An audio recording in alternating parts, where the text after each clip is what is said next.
Hello, hello. It is Slime Rancher time once again. Very nice that, unlike Pseudo Regalia, this game does not mute itself whenever I'm clicking over to other tabs. Very convenient. Oh, new message. Let's go read it, why not? Who could it possibly be? Oh, it's Thora West. Oh, we can make amber grass now, thank you. Very cool.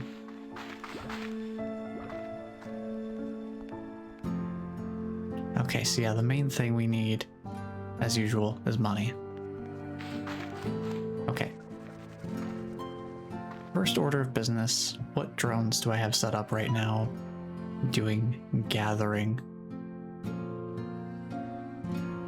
I believe I can actually make a couple more of them too, right?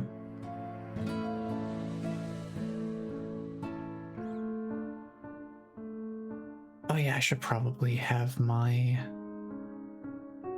Slime Rancher 2 map open, just in case I need to mark some stuff on it later on. Mainly just if I come across any of those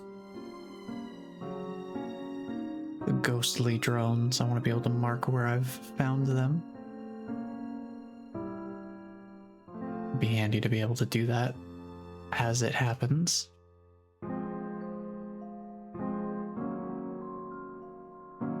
Okay, let's see. I wanted to build some more drone control stations, because I think I have a couple of those modules. Main thing is I just need more money, so we'll tackle the next item down on the list. I need to put away these slimes that I've got on me here. Yeah, I forgot I brought this guy back. Gosh, I have not checked in with this for a week, huh? I must have done a lot of stuff right at the very tail end of the last stream, because there is definitely some stuff I don't remember doing, like bringing the twin slime back. Like, now that I see it there, I remember it, but I definitely did not actively recall that being something that I did.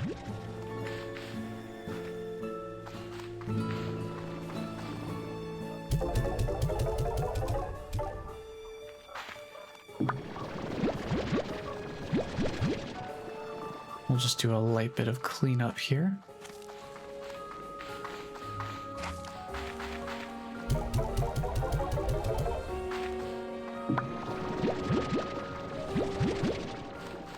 Do I have a refinery link on me? I do not.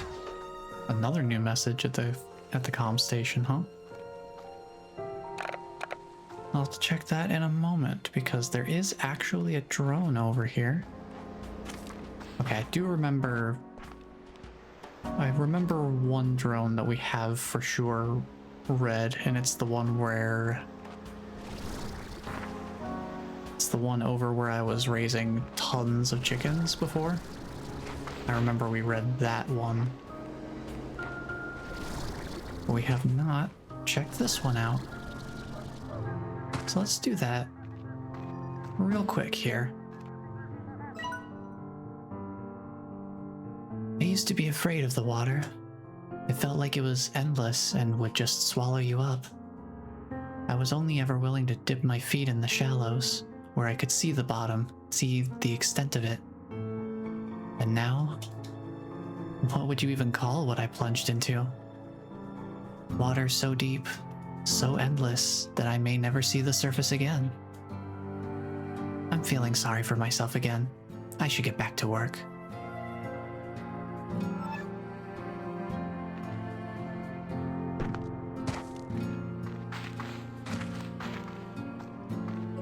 So yeah, not not so subtle in terms of the absolute magnitude of what Gigi's having to deal with. I mean, they have already established in our couple of conversations with them that these are potentially world-ending stakes we're dealing with here.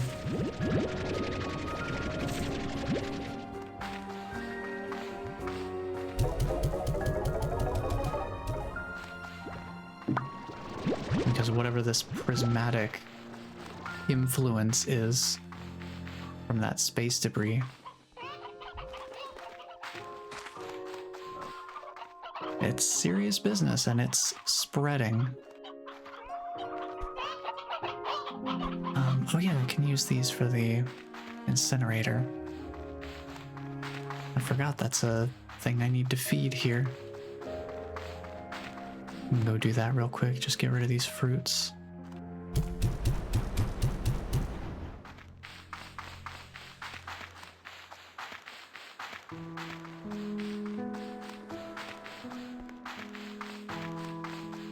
Alright, I'm not gonna worry about preserving plorts in the refinery right now,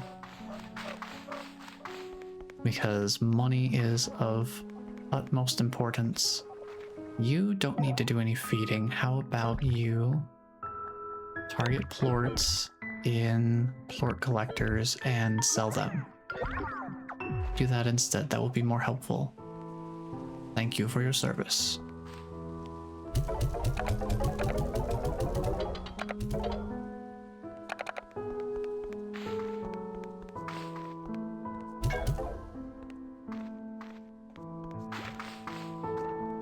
I'm also not going to worry about getting more slime toys right now.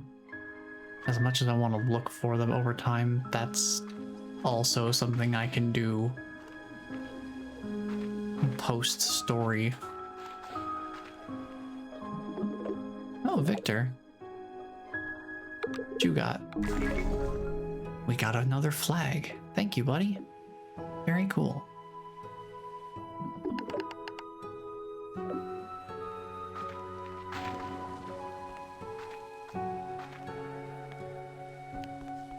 You may have also noticed after the last stream where I had the little bongo cat in the corner, I thought, you know,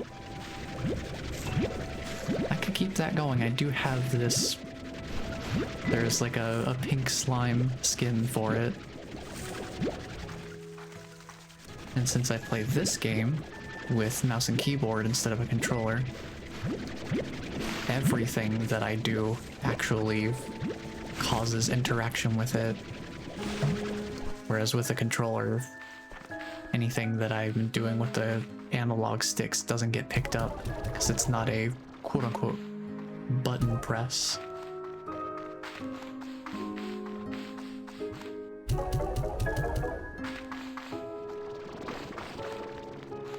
But with mouse and keyboard, it picks up everything.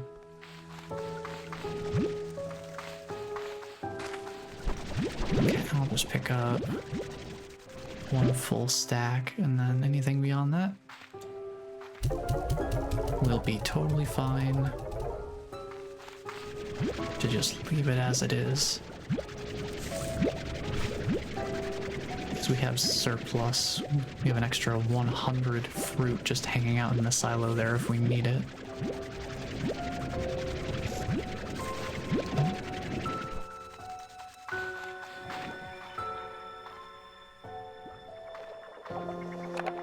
This guy's gonna be selling plorts, so that's fine. Let's go over here. There's another drone up top, right over this archway.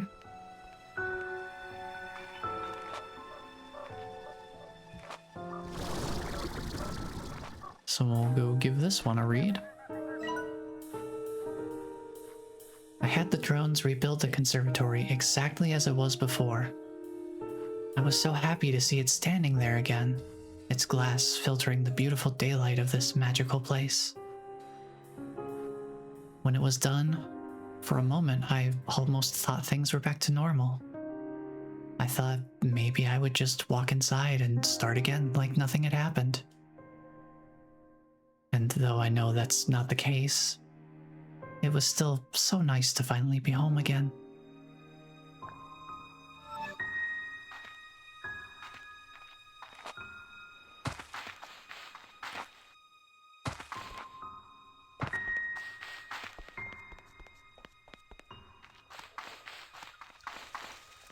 Yeah, I think it's interesting to go back to these logs after having met Gigi at least the one time in the Grey Labyrinth to kind of get a sense of who they are more directly from them rather than from the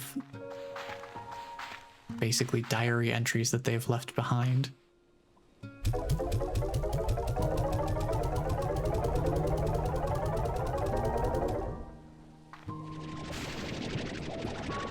I think it is cool to revisit those logs after meeting her, but also maybe reading some of them beforehand. So I think getting to read some of them before you actually find and enter the Grey Labyrinth, they definitely want people to do that because that's where the plot hook exists. Because ultimately, the game's opening, essentially the setup is, oh, mysterious note, mysterious boat. Off to a new island, I guess. New place to ranch. And that's about it. There's a lot of additional stake building going on in these Gigi drone logs. So it's definitely good to read them more than I probably, more than I did for sure. I think because I'd read them before in the early access, I was mostly focused on the upfront logistics side of things, especially getting drones figured out, since they're one of the few new things for me since I played the early access.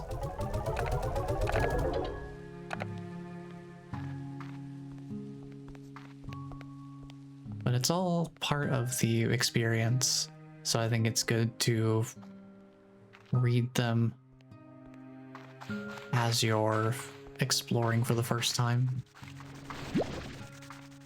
Because they also provide a little bit of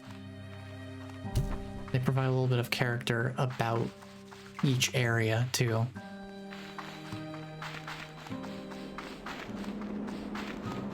I think there's a drone in here, right? Yeah, up there.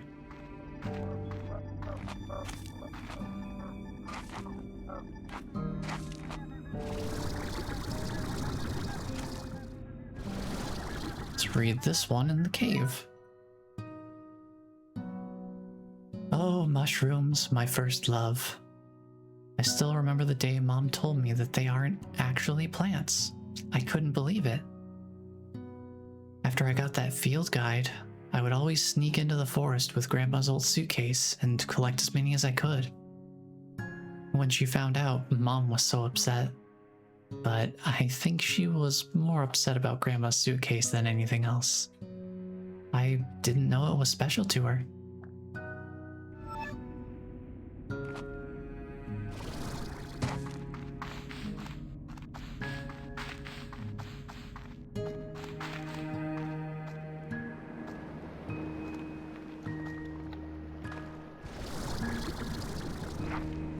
Oh, this random patch of carrots out here.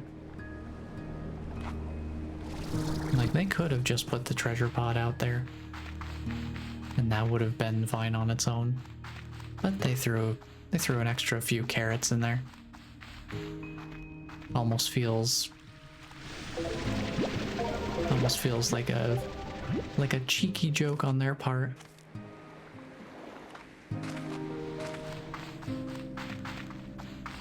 Kind of feels like a play on the carrot on a stick sort of thing. Where it's like, hey, we gave you an incentive to actually explore and look around out here. Here it is in we're taking this metaphor and making it literal too. Just for fun.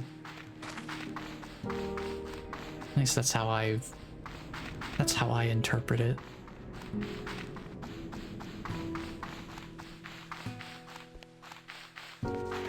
Okay, so since the ranch is in good shape right now, let's see what else I had on my agenda here before we start going out and about. I think that's about it besides grabbing more slime types. I want to grab more slime types, I want to build more drones. But ultimately, for what we've got right now, because I need money to build more corrals to store more of the slime types at home base. I'm not gonna worry about that too much.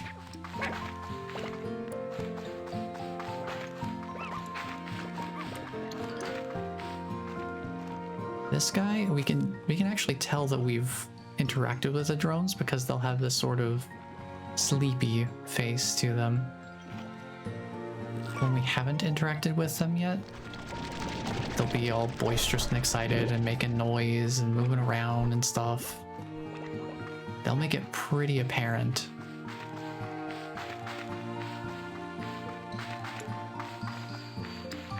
Alright, this guy, we don't need you doing strange diamonds specifically. How about... Actually, I think it might be time to move this guy. Because he can't reach... No, he's not losing 100% of the 124, I think. Okay, we're gonna take you and we're gonna put you down here instead. How about... I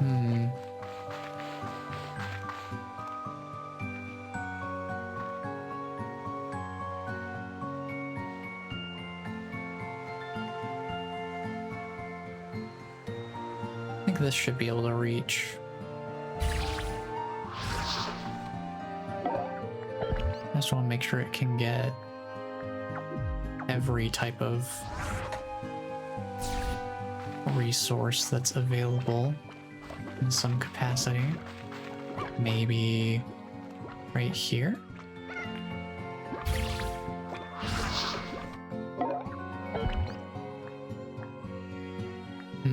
Just kind of poking around here. Trying to find a good spot that allows us to grab everything. Maybe a little further this way. Something in this direction. Maybe here?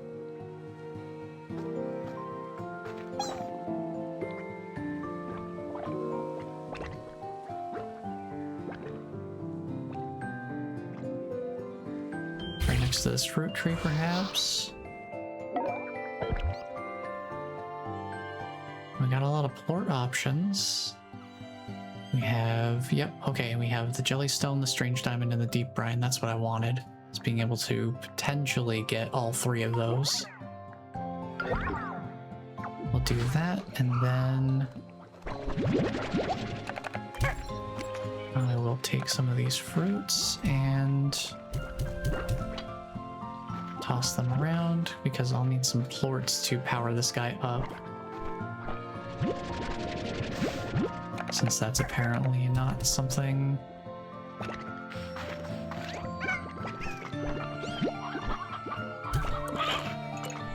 It's not something that I was prepared for.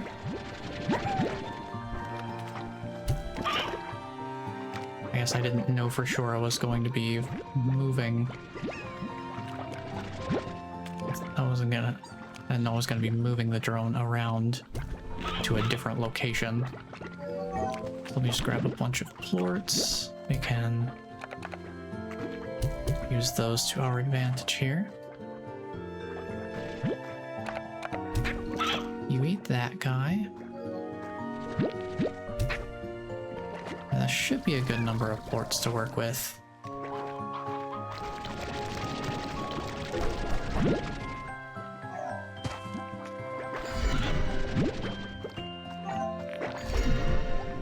Trying to find... There we go. Yeah, that should power up pretty nicely.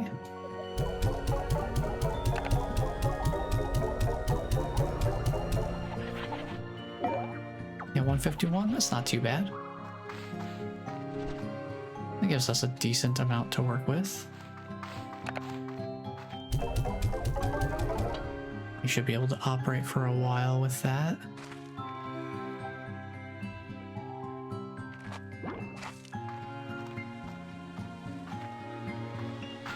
See, I want to start spreading out our material acquisition a little bit more. Not having it be quite as specified. Because we don't need a ton of specific materials right now. I think just getting a general coverage across the board as much as possible over time would be beneficial. Lucky Slime, we can feed you random chicken. Get a little bit of extra money off of that.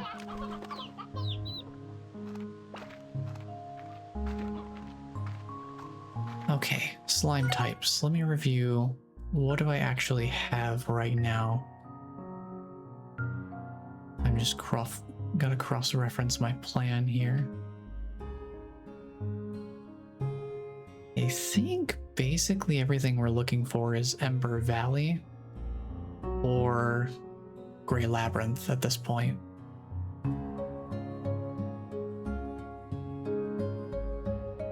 So everything in Starlight Strand we already have on the ranch right now. So it's mainly our Ember Valley and Grey Labyrinth slime variants that we do not have right now.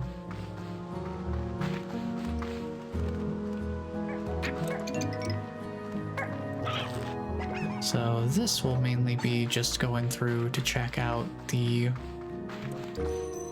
drones, whichever drones I can find, because I do not remember where they all are.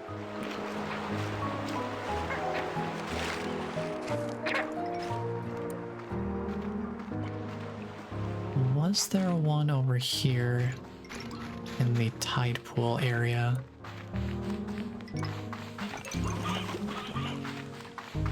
Somewhere over this way, perhaps? Because most of the drones, from what I remember, are not very far off the beaten path, if at all.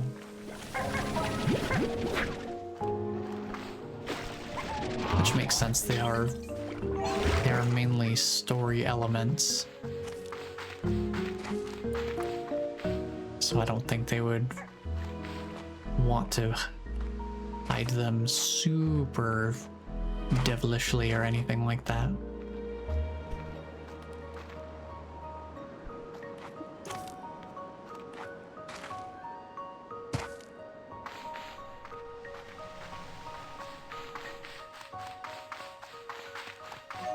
I think there's one up by the midday tree, if I'm not mistaken. So we can head up that way.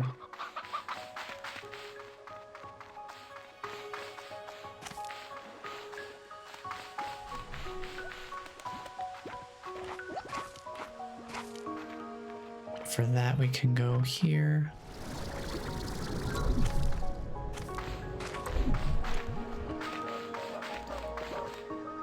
Yeah, there's one up here. So you can see this one's moving around and is like, hey, pay attention to me, read me. The giant mushrooms on this island are responsible for maybe the greatest mycological discovery of my life. Sorry, but it's a secret. Thanks, Gigi. Very cool. Very well then. Keep your secrets.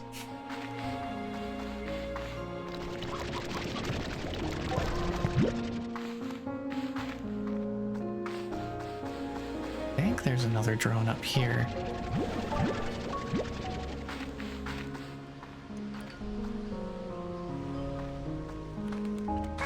I think, yes.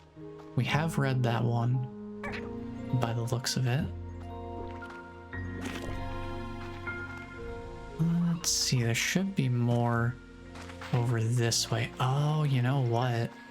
I forgot we haven't been through this entrance of the Starlight Strand going into the Grey Labyrinth before.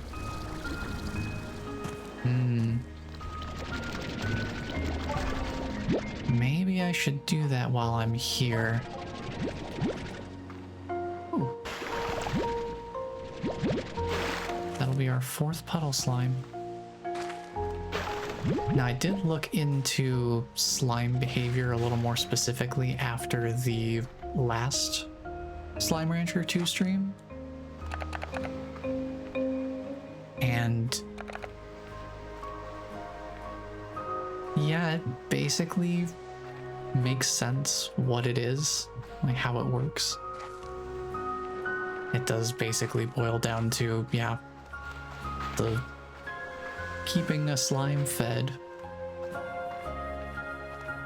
keeps their agitation levels to a minimum. And as long as they're well fed, they won't increase in agitation level over time. Which, you know, that just sounds like how hunger works in a living creature in general.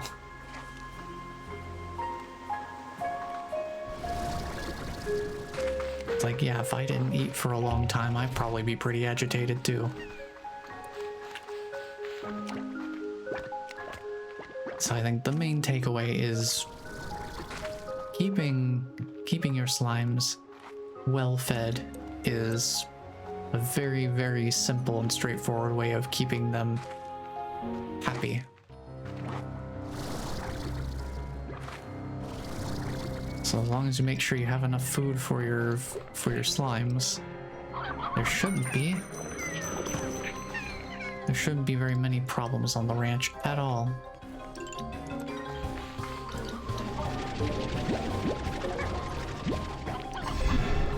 So yeah, the more agitated a slime gets, the more active they become in ways that could be potentially challenging or troublesome.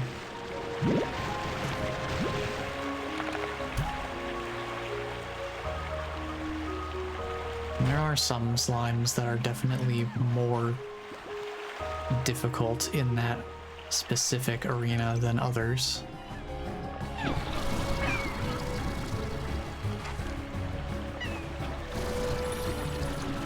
Like pink slimes, they're pretty basic. They don't have any specific troublesome qualities. They're just kind of vibing. They exist. Nothing too crazy about them. But if you've got something like the dervish slimes, where they create those little mini twisters around their general vicinity sometimes, I don't remember if the frequency of those twisters becomes greater at higher agitation levels, but I do remember seeing something on the page about slime agitation that says that the size of the twisters actually changes. So instead of these little tiny, you know, they're just kind of doing what they do sort of twister sizes, if they're really agitated, then they're going to be creating some right and proper tornadoes. And that can start throwing stuff around on the ranch and causing all sorts of problems if you're not prepared for it.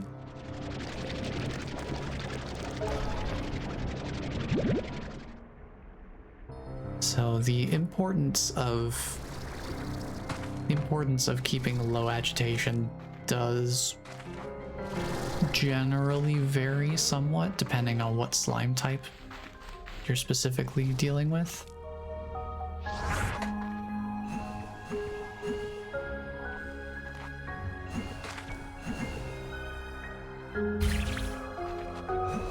But in general, it's just a good idea to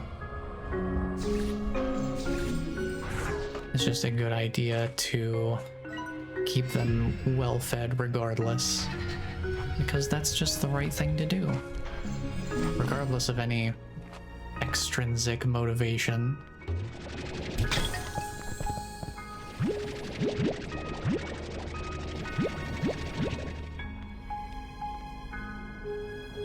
I realize I have all these slime science resources and no refinery to put them in.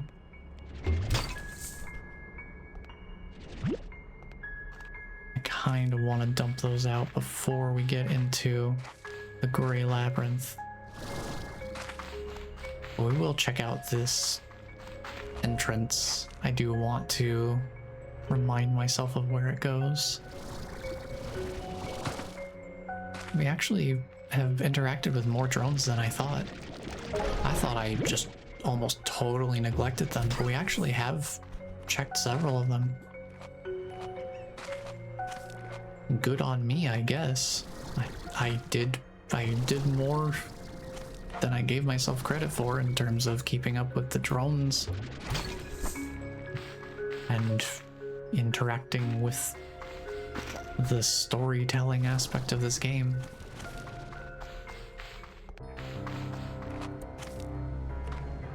We'll chalk it up to a pleasant surprise.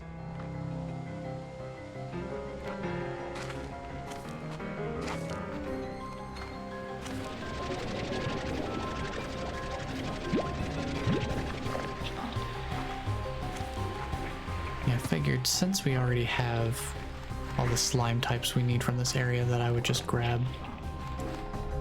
world resources as a little bit of a boost, since I don't think we have a drone set up here right now. I think this drone we moved over to the Powderfall Bluffs to grab resources from there instead.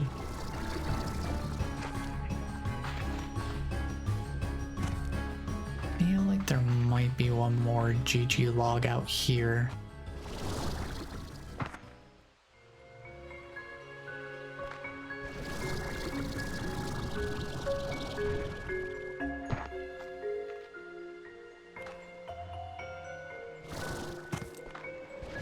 The map node, we got that.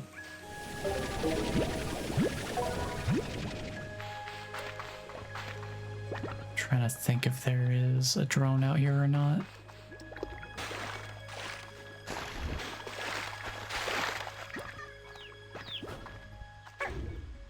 Now, this past week, actually, I think it was on Monday when I went back to work, actually, I took some time during my breaks to keep working on that Slime Rancher 2 guide that I have been slowly working on over the course of, doing this playthrough.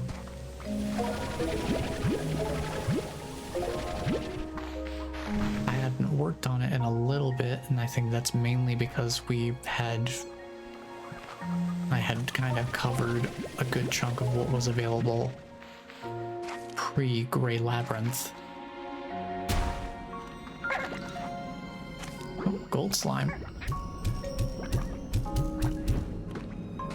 I don't know if I got him. I don't think I did. None of my shots connected. 'Tis a shame, but not a huge deal.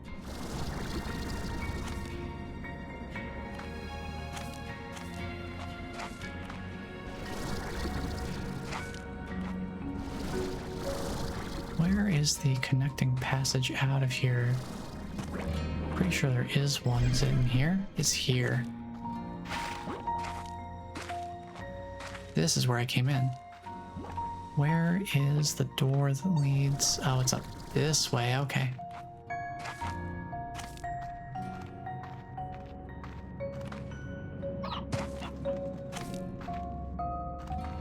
Yeah, one of the slime types that's actually kind of difficult to pin down is the hunter slime. I think the main difficulty with it is in the areas that you can find it. I don't know if this is just my kind of luck or what's going on with it, if there's more to it than that. But in the areas where the hunter slimes show up, by the time I reach them, they're usually they've already mixed with another slime type. So just trying to find a pure hunter slime with no other slime type mixed in, I've actually found to be somewhat difficult, more so than I think any other slime type in the whole game so far.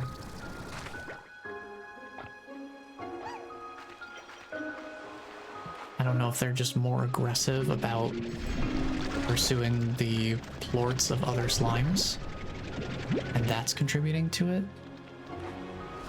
or if they just have very few pure hunter slime spawns, and some of them are spawned in as largos anyway. Because I know there are some spawn points for them where they're pre-mixed with another slime type.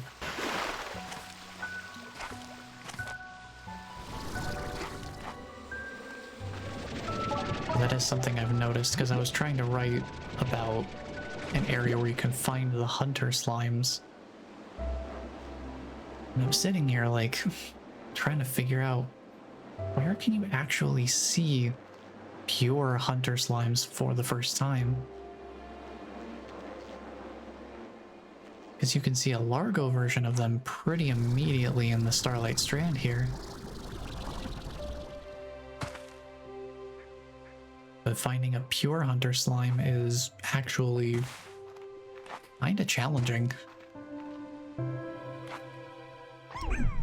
And trying to determine what area is the first area that you can find them has been similarly challenging. Because I think, as far as I've been able to tell, I think it's the little mushroom grove.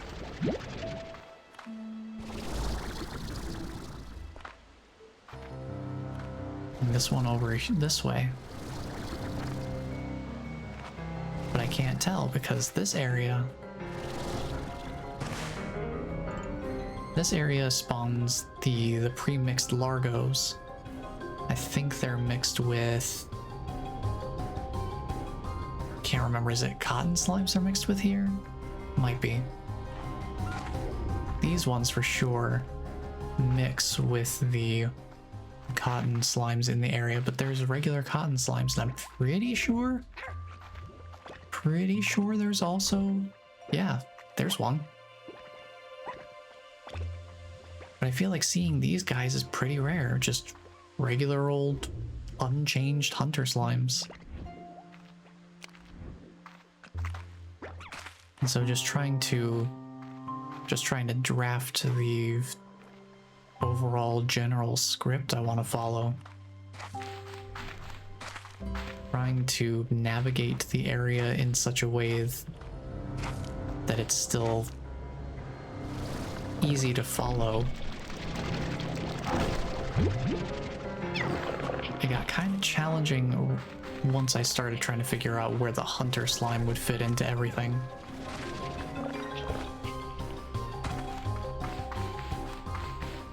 Because I had a brief moment, something like that, when I was trying to figure out where to introduce the angler slimes. Since I feel like the tide pools are kind of off of the beaten path in some ways.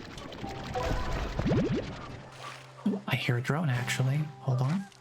This guy we haven't talked to. We haven't checked the log for this yet. But I was debating with the angler slimes whether I wanted to introduce them right here immediately after encountering the honey slimes for the first time, just go straight forward from there across the river to encounter the angler slimes and then double back to go to the rest of the Starlight Strand. Or if I wanted to wait until all the way to the opposite end and address them over here at the southern extreme of the Starlight Strand. But I figure since getting back here is probably going to happen later in the game for a majority of people than this northern super easy to access tide pool area, I figure it makes sense to do this here because I'm trying to cover the slime types in some sort of proximal order, I guess. It's not quite chronological, and I'm not sure exactly what's the best way to describe it, but I'm trying to introduce them as a new player, like in the order a new player would most likely encounter them.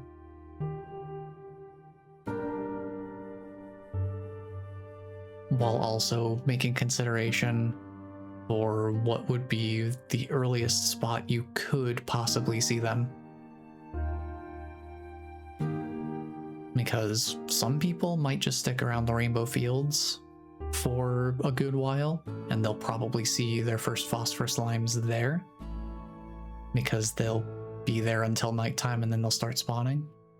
Some people might push forward with the exploration faster and end up in one of the other areas like Starlight Strand or Ember Valley before nighttime falls for the first time. And so they'll be in one of those areas when it gets to nighttime, and then that's where they see the phosphor slimes first. But since they can spawn in the Rainbow Fields, that's where I put them in the order. But yeah, the hunter slime has definitely been the most challenging to figure out so far, but I think that little grove with the cotton slimes also with them, I think that's going to be the spot to lead people to. Because it's the most consistent area to find them compared to basically everywhere else where there's multiple other slime types all sort of commingling, coexisting in that area. But in that spot, it's just hunter and cotton slimes. So I feel like you have the best chance of seeing a regular hunter slime there. Alright, new Gigi drone. The Prisma waves seem to affect each area of the island differently, expressing a full spectrum of color in some places, but alternating between or splitting the spectrum in others. And they actively change, sometimes quickly and constantly, others more slowly. In my first year here, every season looked different to me. It was lovely while it lasted.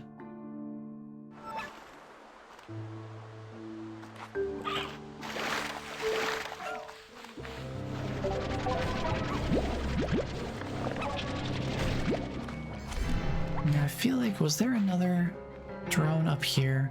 I feel like there was.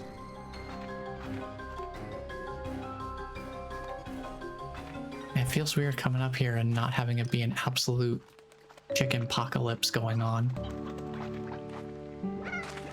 I got so used to it being an absolute mosh pit during the early access playthrough. But now it's actually pretty reasonable up here. It's not absolutely flooded with chickens. It's a very stark contrast.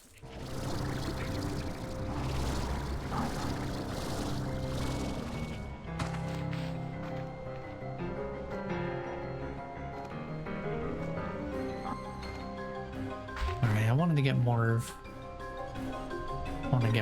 drones taken care of. I want to find more of those Gigi drones. So I will, when we go back to the Grey Labyrinth, we'll check out the Starlight Strand entrance. Because I would like to explore that zone and see what we're working with.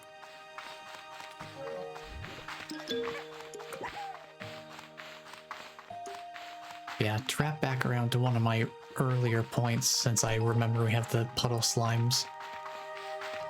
One of the unique slime behavior things to keep in mind, since puddle slimes exist in water sources, they're not ranched like normal slimes, or like the other slimes, where they have a corral. The puddle slimes also have a sort of shyness mechanic.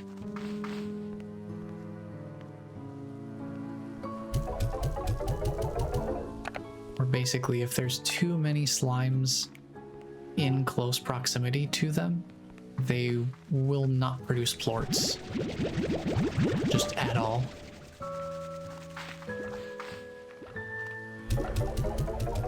So you have to keep in mind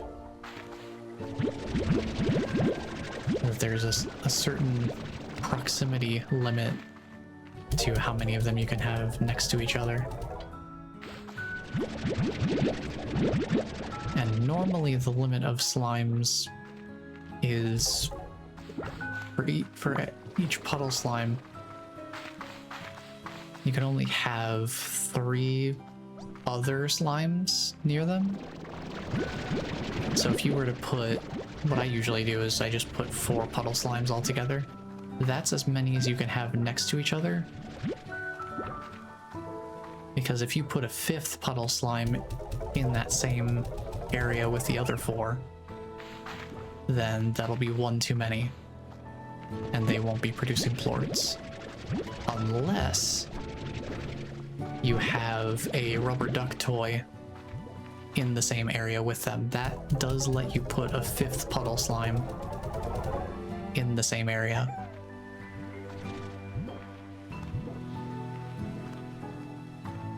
But that does require you to have a specific slime toy. I don't remember if we have it or not. But the other limit that they have is there's a maximum number of plorts that you can have in proximity to them. Once there's a certain number of plorts around them, they won't produce any more, I assume to prevent overcrowding. Just to make sure that they don't push themselves out of their pool of water due to their own plorts.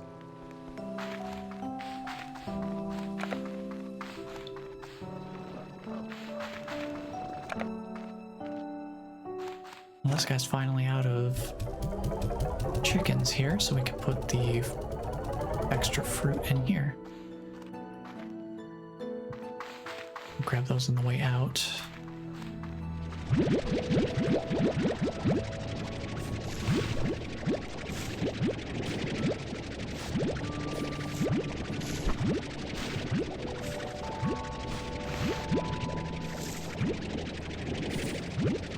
Oh yeah, I forgot I had these eggs in here. I just didn't do anything with them. I just completely forgot to address these earlier. When I looked at them, I acknowledged their existence, but then I just didn't do anything.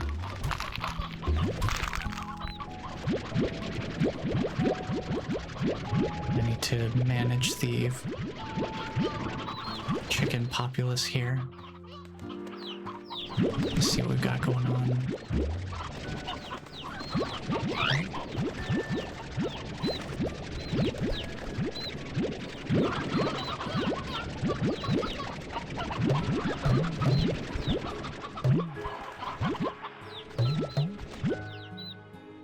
Okay, we'll leave those guys in there. We'll leave 2 of each in there. That. Let's leave you guys in here. And then we'll work through all 50 of these.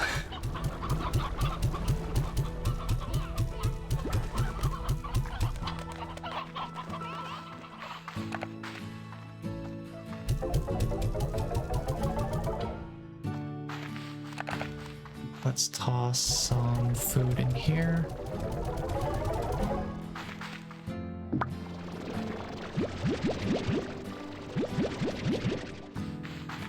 I don't remember if I have the rubber duck slime toy or not. If we do, great. If not, it's not too bad. It's a difference of 1 puddle slime. I'm not gonna be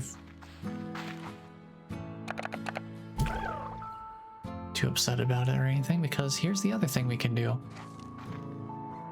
What I did in the early access, since the ponds didn't have a plort collection upgrade that basically turns them into a puddle slime corral of sorts, what I did was I just had 4 puddle slimes in each of these bodies of water, and I would just go through and collect the plorts manually. Because there's the one pool of water down there, and then there's another one up here. I think I just had 4 puddle slimes for each of them. But that way you don't even have to build a corral for them. You don't have to build the pond if you don't want to. You can just use the natural resources available in the tide pool expansion to your advantage.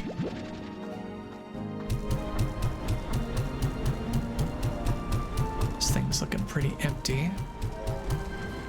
There we go.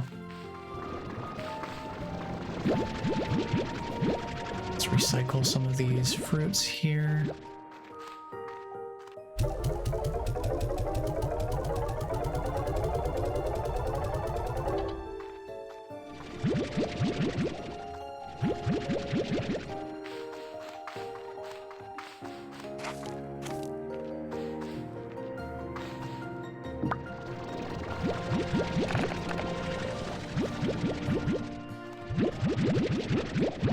Let's get all of these fruits as well. Let's do a little bit of upkeep here.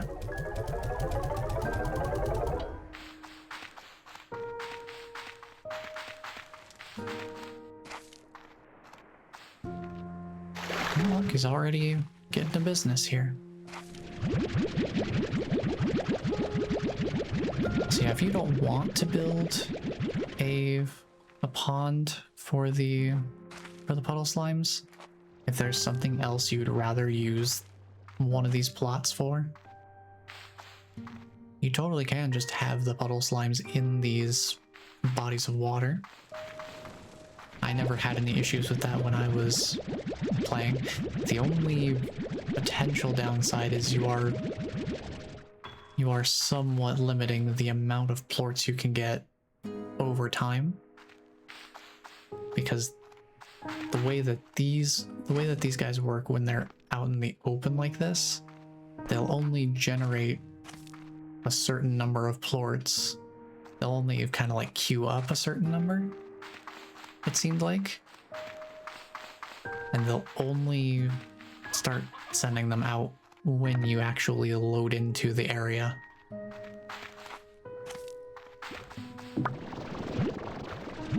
So you probably won't be getting quite as many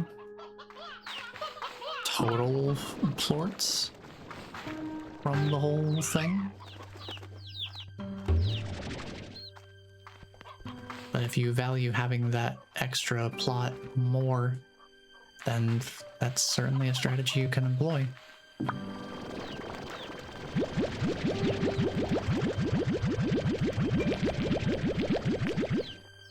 That's what I did during the early access.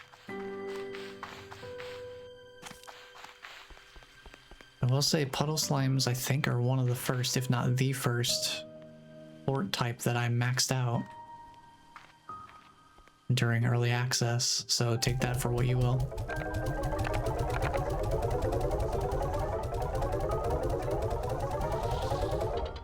Oh, do the drones just straight up not have collision? Or I was trying to avoid shooting plorts through them because I thought they might block it. But if they're intangible, that's a very, very smart choice. I can only imagine that that is something that absolutely would have been brought up in playtesting. Where it's like, I just want to put plorts in the plort market, but the drone is in the way. But no, yeah, they don't have any collision. Probably for the best.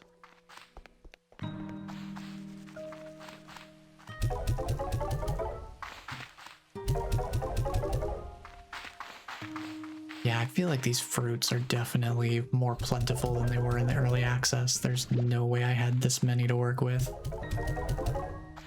This is kind of wild. I never had this easy of a time keeping up with the food demands of the corrals. There's no way.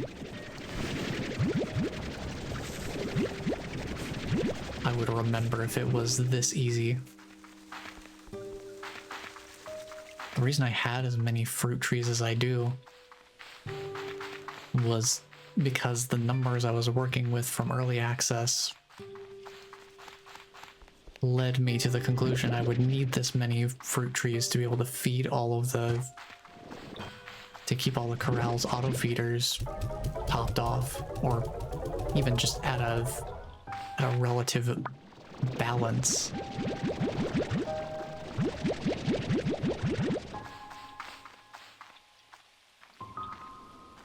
But the way this is panning out, it seems like that's not even a problem.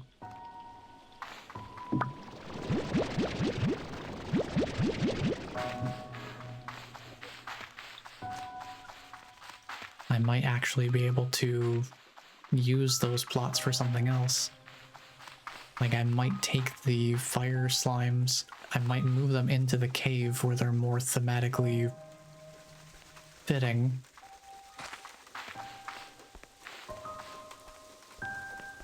How much energy do you have? Now we can toss some of these 20 plorts in there, just for a little extra fuel.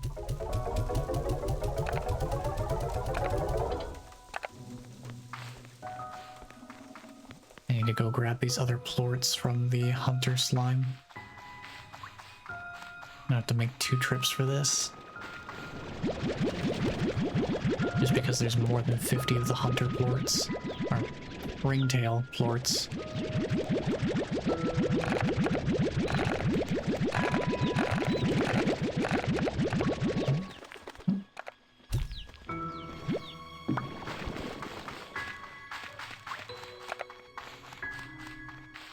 Go sell all of this off.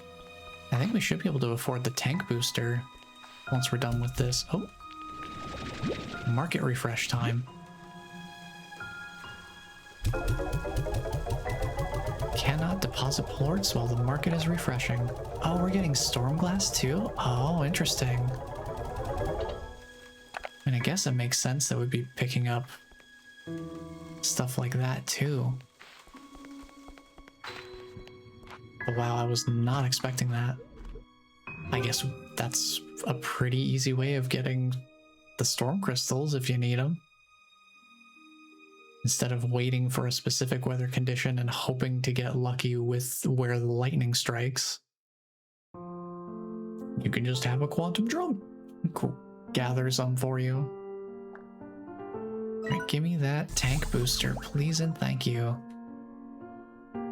Yeah, now we need things. Here's where Prismaplorts start to come into play. Okay. Now we need stuff from the Grey Labyrinth to upgrade the tank.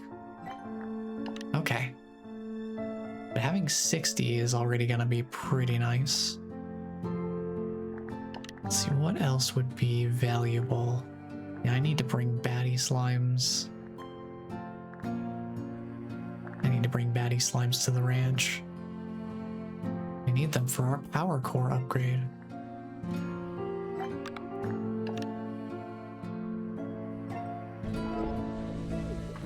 We do have a corral. I could temporarily use that as the place we keep the baddie slimes.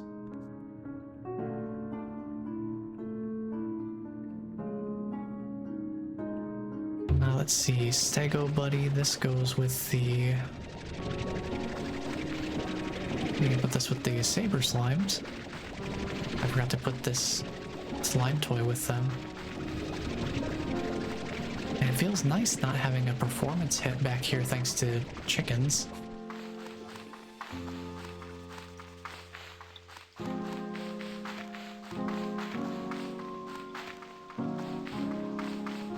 Yeah, the amount of chickens we had back there was probably too many.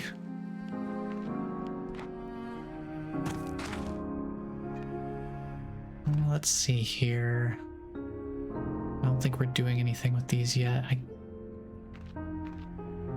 don't want to put the slime toys in the corrals until we have the slimes in their permanent location. Because I'd rather just have things be as simple to move around as possible. Okay, I'm going to repin the Quantum Drone Station recipe so that I can just have that as a sort of personal reminder of what I'm hoping to get next. So yeah, we're gonna need more money. I think that is a good time for us to check our messages and then head out to Ember Valley and check for drones over there next. But first, hello Victor. Thank you for letting me make my own question mark flags now. Very cool. Also, we finally have a message from Mochi. It's great. Hello. Hey B, those drones you've been finding all over the island? There's something weird about them. Hey, I got eyes in the sky, and I'm gonna use them. I'm also readying a team of drones to head over there and check things out in a more hands-on fashion. But I digress. Anyway, that drone seems super advanced, like almost alien. And so I thought, okay, there's some aliens out there checking out Rainbow Island just like you. But no, I don't think so. Because it looks a lot like the drones we use, but so much more familiar to me. Almost like it's giving me deja vu. It's kinda creepy. Hey, don't be scared. It's probably just aliens. Giant three-headed aliens with huge claws that are looking for humans to capture, or eat, or both. Such a bully. Later, B. Yeah, thanks for the pep talk, Mochi. Very cool.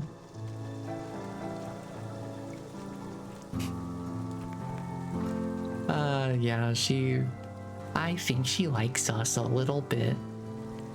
She wouldn't give us such a hard time if she didn't.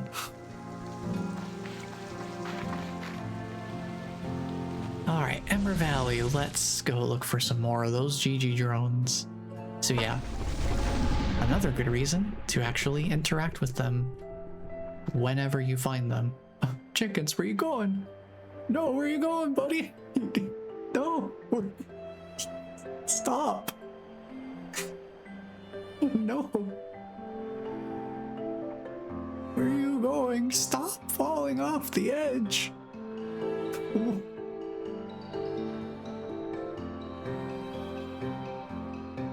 It's an endless cycle. They're like lemmings. They just keep going. Oh no.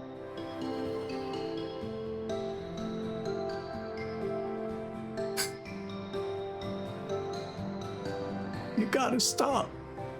Chickens, no.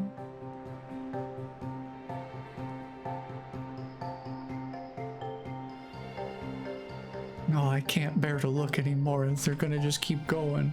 They're just gonna keep jumping off for no reason.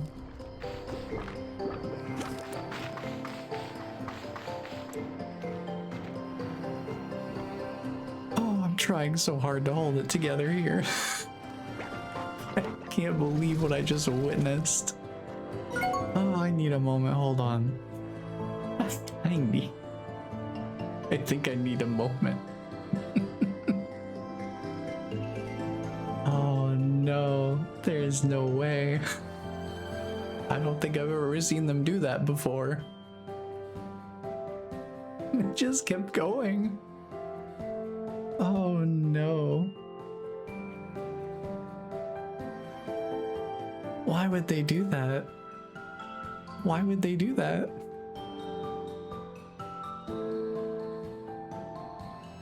I have no idea why they would do that. Oh, it's fine. It's fine. I'm fine. Let's go look for some more drones. I guess gather some more resources along the way. Whatever we happen to come across. I guess we can count plorts in that too, because any baddie plorts we come across are just bonus toward that power core upgrade.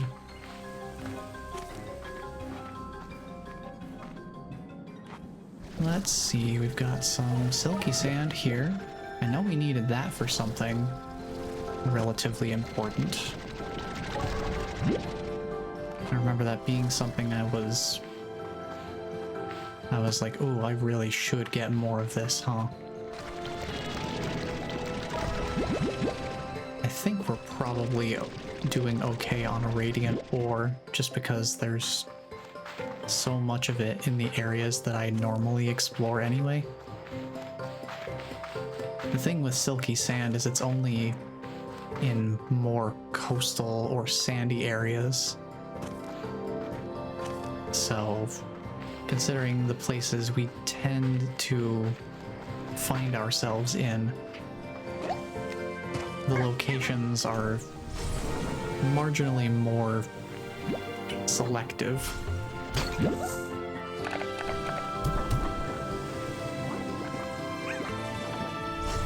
We're just not going to be finding as many places to harvest silky sand to begin with. I'll just pick up whatever's around and prioritize further acquisitions.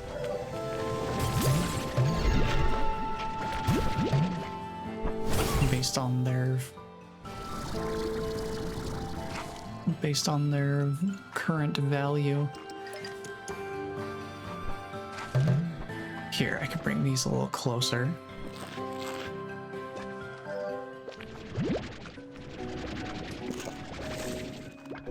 Make these pomegranates more accessible for them.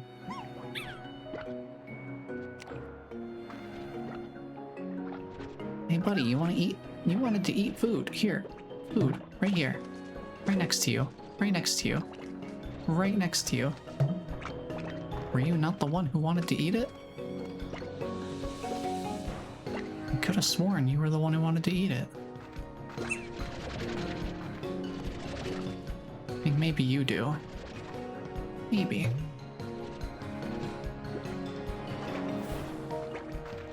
I feel very much like I'm leading a proverbial horse to some proverbial water here. Because that proverbial horse ain't drinking that proverbial water. It just is not happening.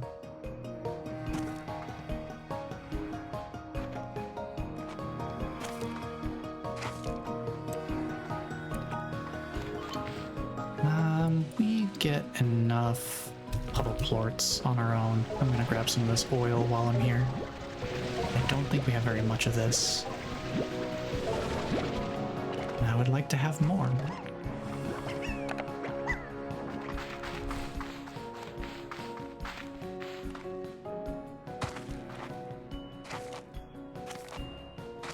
And I know there's a drone over this way.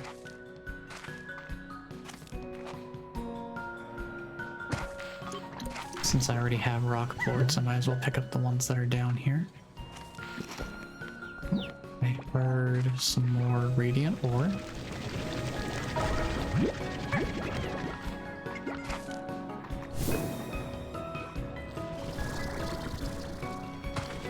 grab a little bit more from here.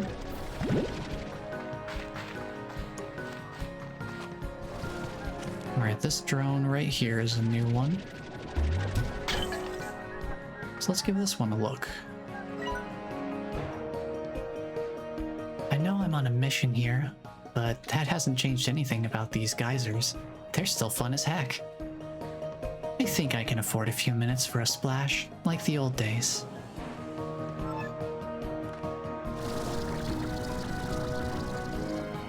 There's always time for a little bit of fun here and there. No matter how busy you might be.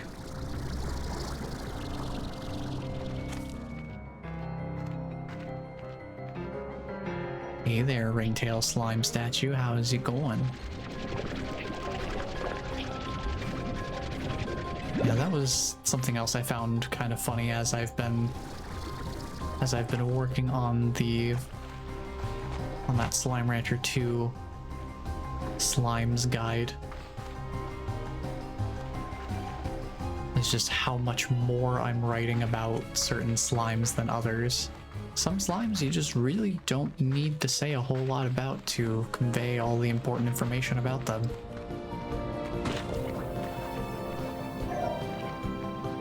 It's just like, oh, yeah, you know, you've got your pink slimes. They're basically just they are the basic template for slime behavior in general. There are very few slimes that do not share the core behavior of the pink slime. So there's really not a whole lot to say about them because they are the basic template from which most other slimes are built upon. But then you've got slimes like the ringtail slime, where they have a whole unique behavior mechanic to them, where they will eat any food that you feed them, regardless of whether it will actually produce plorts or not.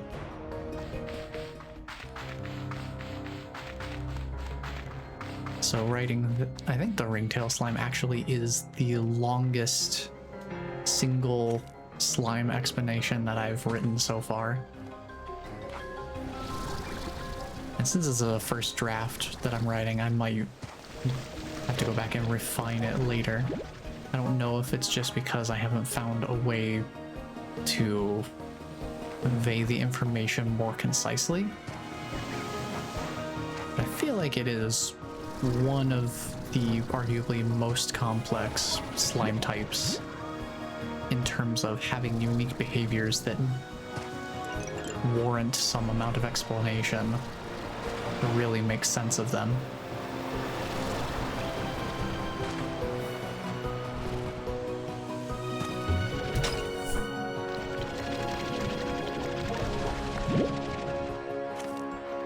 I think the puddle slime is similarly lengthy, not nearly as much as the ringtail slime, but pretty close. And that's for a similar reason. It's just got a unique way of existing. It has mechanics that are unlike most other slime types. The fire slimes won't be a very lengthy write-up at all. Mainly because the puddle slimes already kind of handle most of the unique mechanics that are shared with the fire slimes. So they are very similar in how they behave and how they're ranched.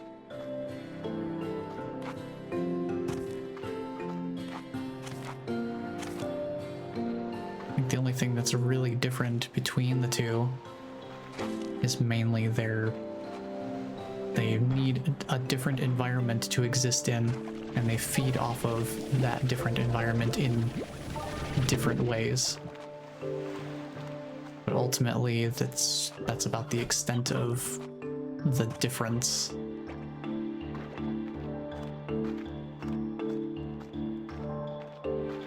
so it's not quite as big of a write-up because I don't have to re-explain fire slimes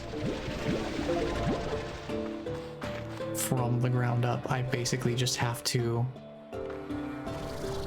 explain how they're different from puddle slimes, and that's much simpler.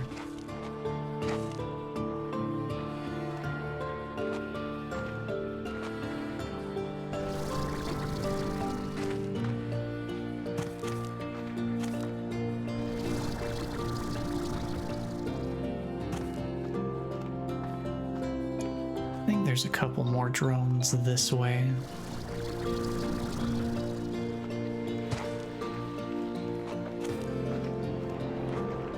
I don't remember if I have checked these drones or not. I think there's at least one that I have not over here.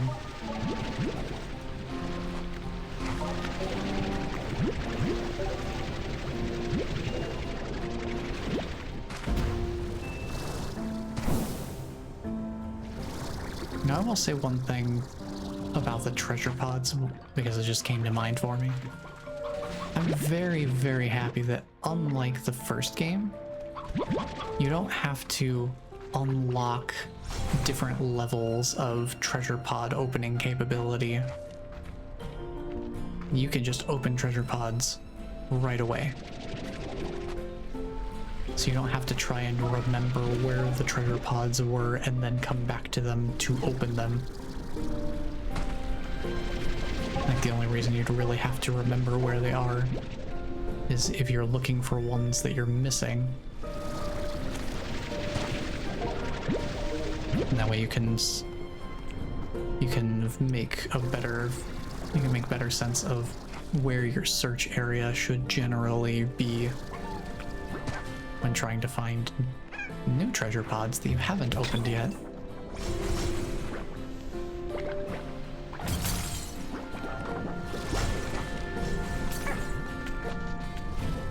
Grab that. And then I'll grab this.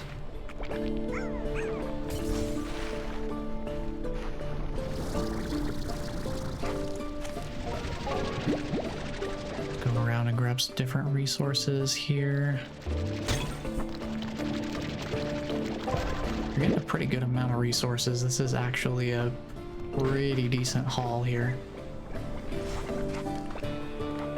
We've found a lot of stuff.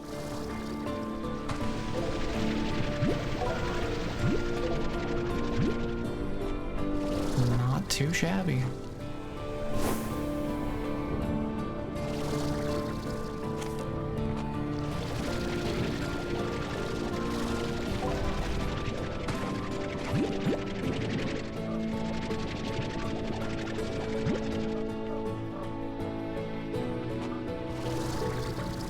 Yeah, this drone up here we have not checked out yet.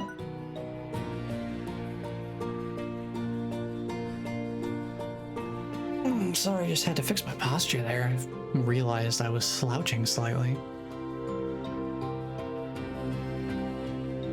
Alright, Gigi log.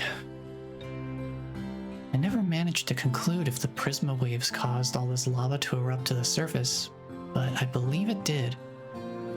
The rainbow grass and iridescent rocks, all lovely to see, and the ecosystem seems to coexist with it to some degree. But this lava? This is the breaking point. My guess is it started like it always does. It creeps up a few degrees over the years, and you hardly notice, and then one day you realize you're cooking. I wish I had a dog to pet right now. To each their own. I have no further comment on this because you can probably guess that I'm a little biased. For no particular reason. Certainly not.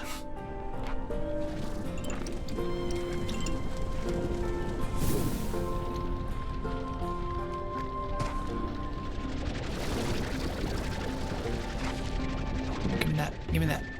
Give me that jar. Let's get a little extra bit of money, I guess. I don't think the jars are really super worth it at this point. I think we have more than enough. We have more than enough money-making potential back on the ranch that going out of our way to break open those regular jars isn't really worth it.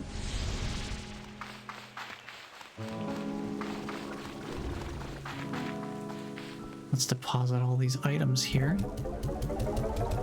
Got a pretty good haul of slime science materials.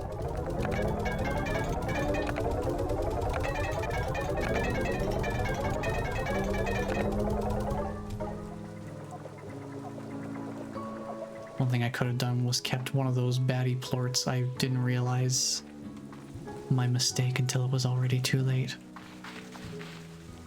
Oh well, that's not a huge deal. Are you finished selling those plorts? I'm gonna have you do more feeding here. Grab pogo fruits from gardens and put them in the auto feeders. Do that for a while. Well, I don't have any honey slimes either, so never mind. I just forgot to grab slimes because I was grabbing materials instead. That's not a big deal. I won't worry about it. I'm gonna grab these fruits and these fruits. I'll help out with the auto feeder filling a little bit here.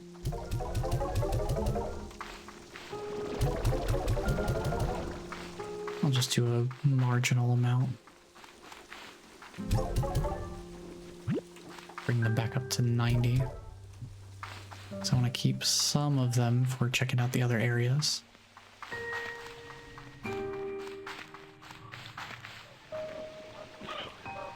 Oh yeah, there's another drone up here. I realized also there's one drone I didn't double check in the Ember Valley right outside the Grey Labyrinth entrance. But you know what? We have a teleporter that goes basically right to that part of the Grey Labyrinth, so we can just double back out of that entrance real quick and check it from there. But we got this guy. I forgot this guy was here. I sometimes used to bring my lunch here and stare at these colossal fossils. Great word combination, by the way. Colossal fossils. Wondering what this world looked like when they were alive. It's a world of slimes now, but who knows what it was before. And if the universe has room for a whole world and its ecosystem changing course, maybe we should accept the same of each other? Jeez. Talking about the past sure resonates these days.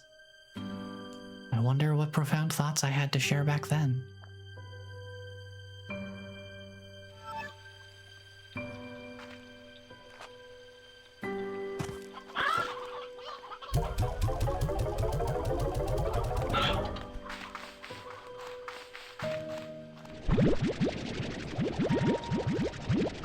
Some of these chickens must have exploded out of the coop or something here.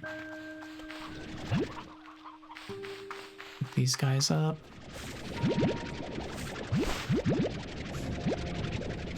And a little bit of this fruit situation here. See, I was contemplating having a second tree here, a second garden, so that I could grow more fruit, but I feel like it's not even necessary. The amount of fruit we get is so ridiculously plentiful. I think one thing I'll have to check later on is whether that happens with all fruits or if that's just the pogo fruit. Because I have no clue if it's because I'm using the pogo fruit specifically, or if it actually applies to all fruits across the board and it's just the vegetables that were a little bit more in line with what I'm used to.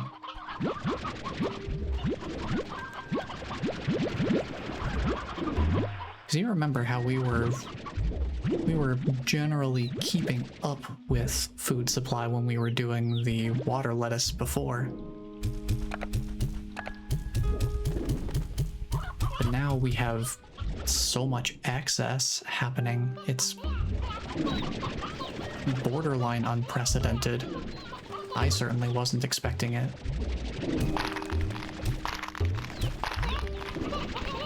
Give me the egg. Need to break these open.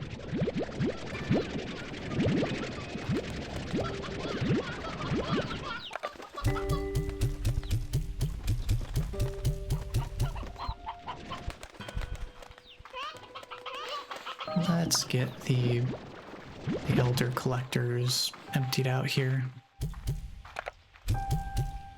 Just a little bit of extra cleanup there.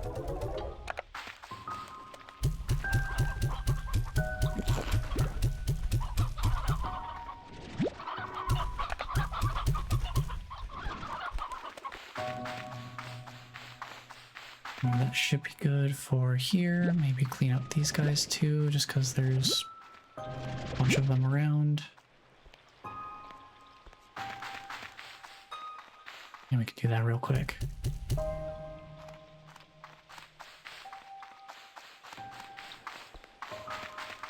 Because part of what my plan also accounted for was making use of having multiple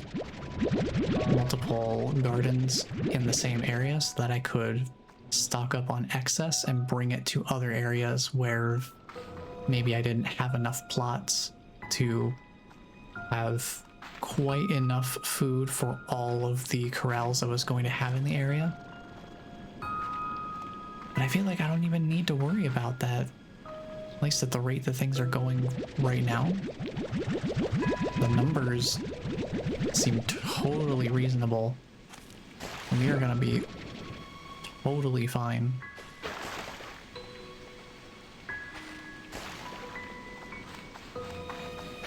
I think the only real concern at this point is just making sure that we're able to make use of the fruit that's being generated and that we don't waste too much of it. Is the main thing, just making sure that the fruit doesn't go to waste.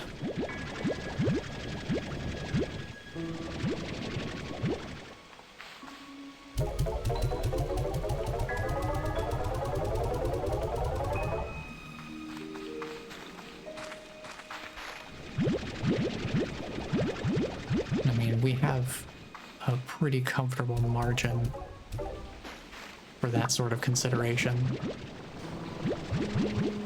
It's not like we're absolutely trying to make the most out of every single possible food that we have. I will say the fire slimes do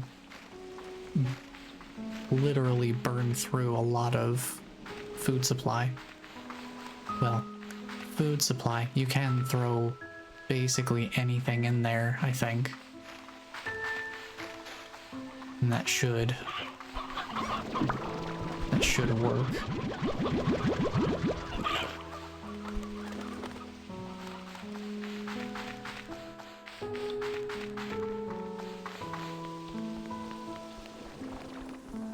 How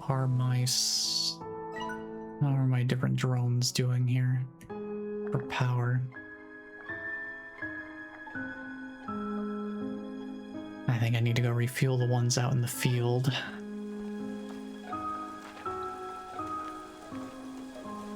How about this? We will sell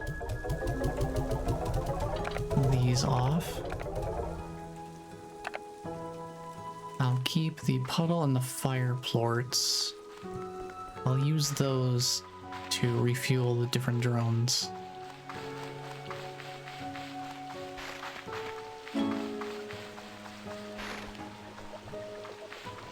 New message waiting for us. I'll just grab these plorts real quick, get this cleaned up. So I was thinking temporarily we can put the baddie slime in here.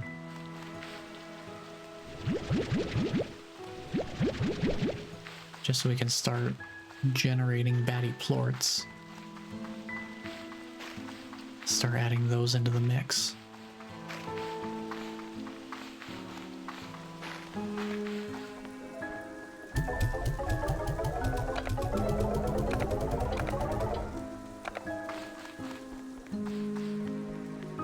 did forget to grab a baddie slime while I was out and about, though.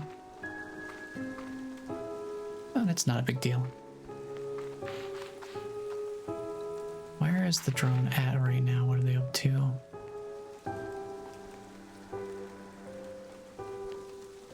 Oh, there you are.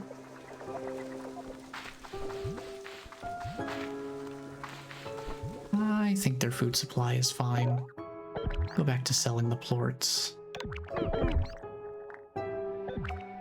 Just kind of swap them back and forth here. Yeah, you can just drop the cargo, it's fine.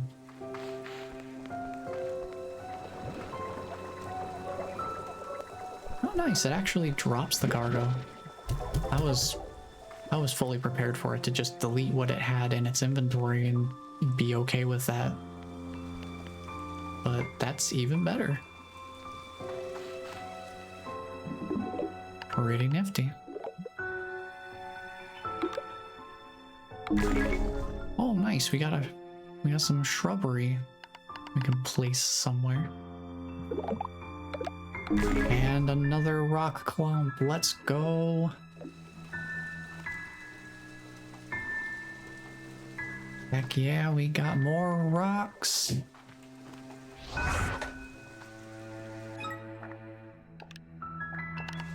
Let's see, where do we want to put this rock clump?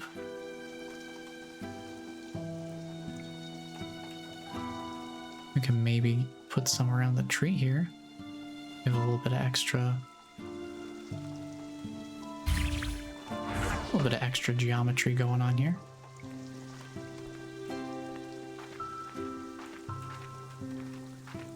And it looks kind of nice to my very untrained, undesignerly eye. How about maybe we add some shrubs? Where would be a good spot for these?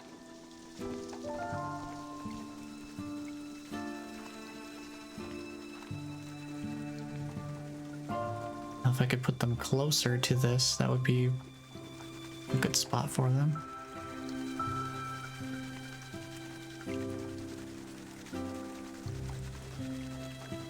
This is the closest it'll let me place them. It's a little far away.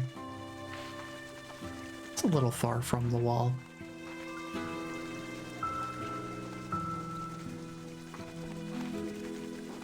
I think it helps break up the sort of openness, the blankness that's here right now. When we get more of them, that'll help to just add more of them there. Okay, I think we are good to head back out and do some more management. First thing, we can go to our Grey Labyrinth spot. So one of the drones we need to refuel is right here. And I can also check that the Gigi research drone that could be basically just right on the other side of this portal here. Hello, shadow slimes.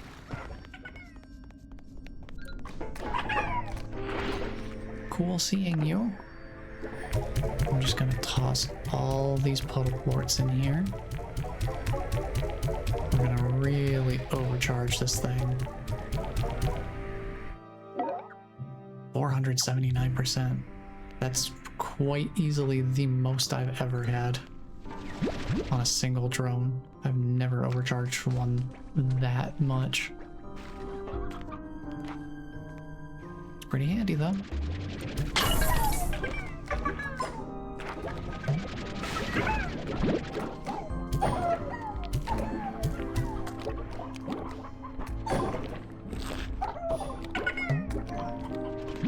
I'll grab a handful of extra shadow plorts, I guess.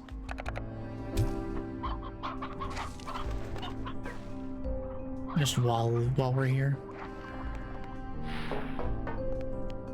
We'll go check this drone over here. Because I can't remember if we read this one or not. find out soon enough.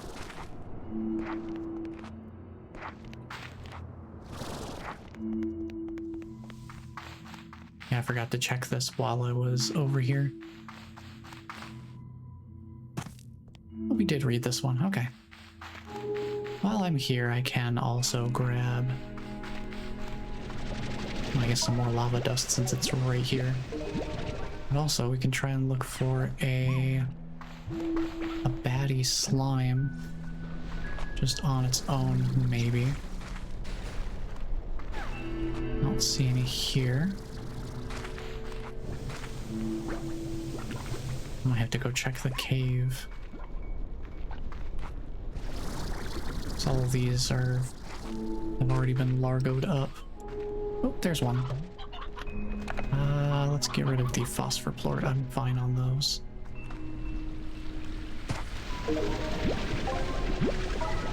Grab this, and then we can just take that home portal to get back.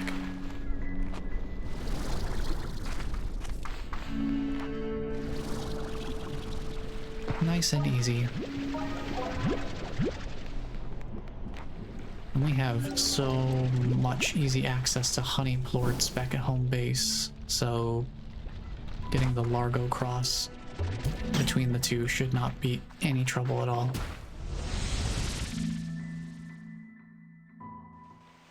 And then we'll be adding the baddie slime to our setup.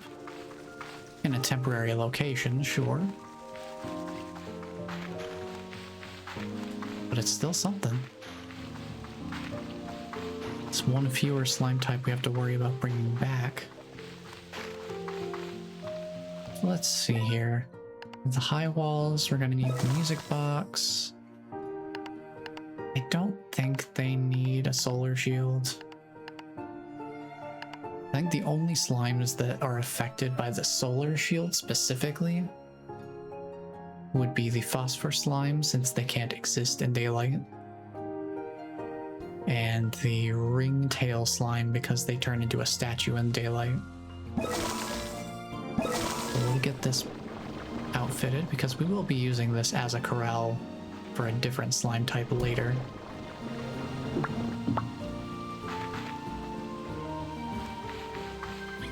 Let's see, do we have any honey plorts available?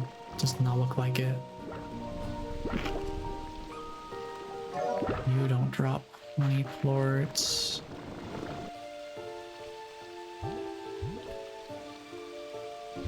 Would you like to eat a food? Yeah, okay, they're eating. So I just need one of these for you. Perfect. And I'll just grab some of the fruit that's around. Get some fruit in these auto feeders.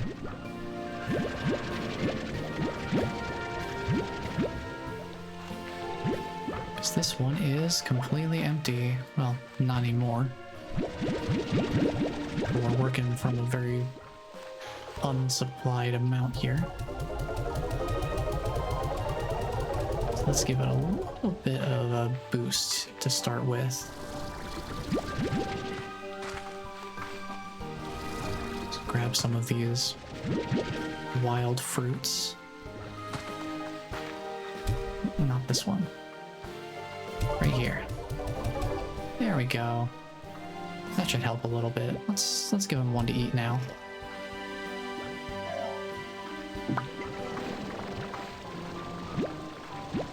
Just to help satiate him for a while.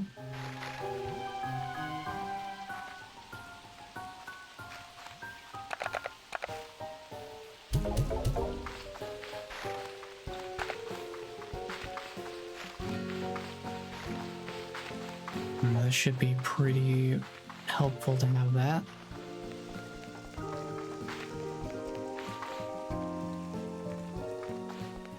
Let's put away these autoplorts.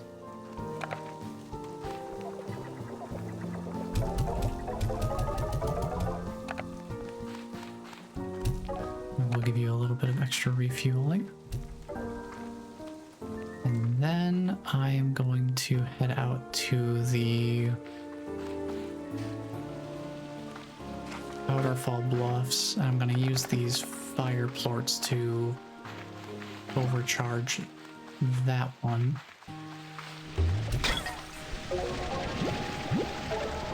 Grab some extra materials along the way, why not?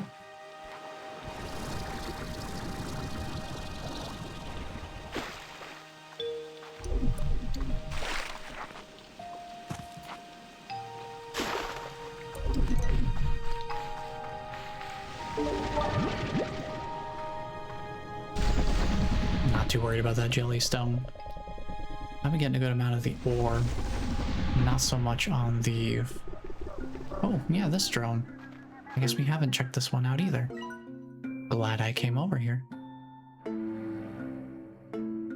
When I left the ranch, when I left my home, I thought that somehow I would prove myself.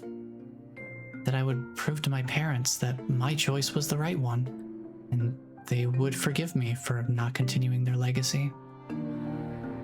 But that's not how it worked out. And before I started my journey, I heard that they had sold the ranch, and I just couldn't face them. So I left again without seeing them.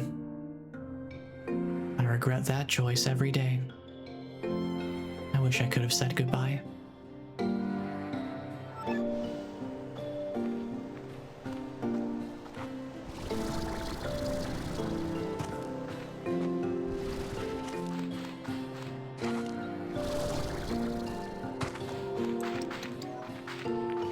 Man, poor Gigi, she's been going through a lot. Like, she already was not having a super stellar time before all of the potentially world-changing, world-ending, calamitous level stuff started happening out here.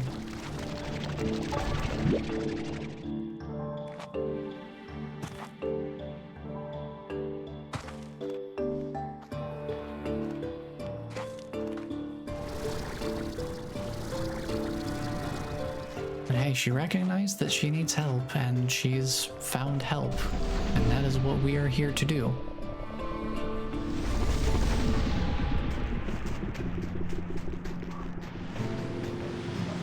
Hopefully it will be enough. What an amazing discovery! This glacier wasn't even here when I first came to the island. I'm not sure how that's possible, so I'm sending out additional drones to collect more data. In the meantime, I'm going to see if this snow is as fun as the stories I read as a kid. I do love that little nod to it being an added area in the early access. Where it's like, wow, this wasn't even here when I first arrived.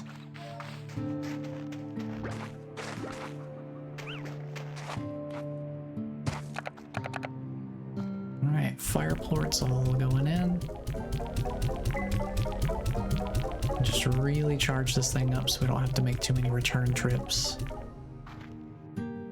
Check that out, 478%. That's gonna last for a good long time.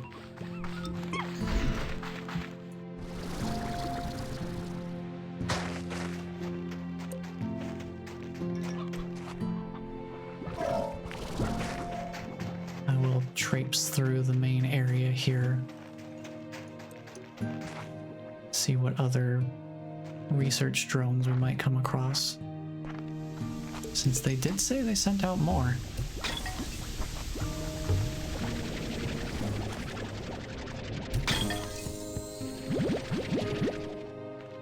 Grab some more materials.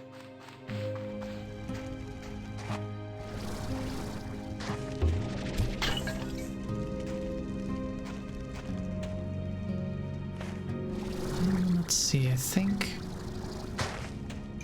outside there was more. There's another one around here, wasn't there?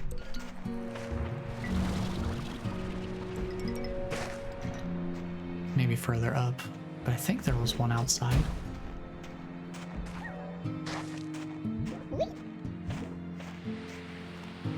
Oh yeah, we did did check this one out. That's the one I was thinking of.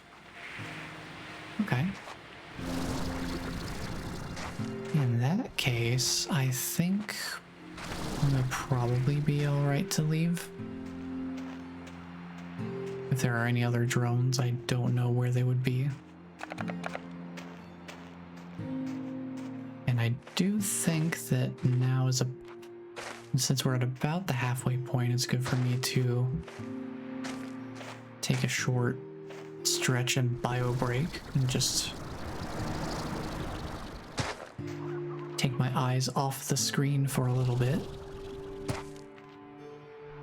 All that sort of good stuff. I think we're all good here. As far as I can tell, I don't know if there's any other drones. I can grab these handful of puddle ports that are just sitting here. I can also demonstrate this shyness mechanic that the puddle slimes exhibit. If you put too many of them together, they get the little blush on their face, and they try to move away from the other slimes to get more distance away from them. And if they get enough distance away from each other so that they're not in super close proximity to too many other slimes, that's when they'll start being able to produce plorts again. When it's time. So yeah, 4 is generally the limit, unless you have a rubber duck included, in which case you can then have 5 puddle slimes altogether in one smaller area.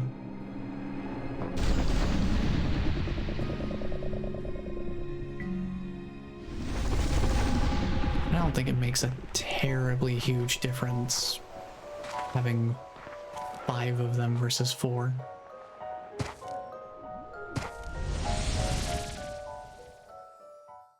Especially now that there's a plort collector upgrade to the pond.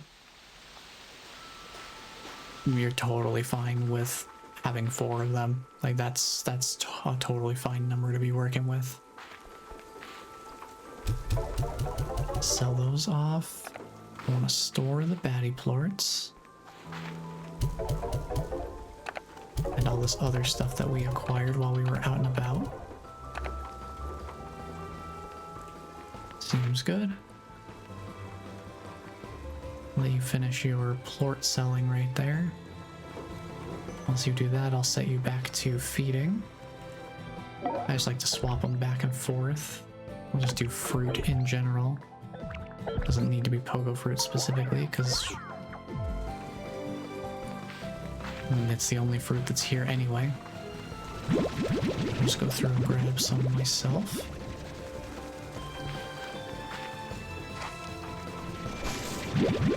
I'll need some to throw in the incinerator.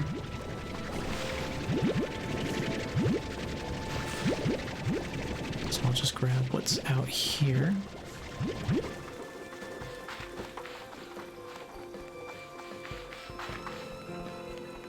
And I'll go do a quick maintenance run here, and then once we get the maintenance run taken care of here,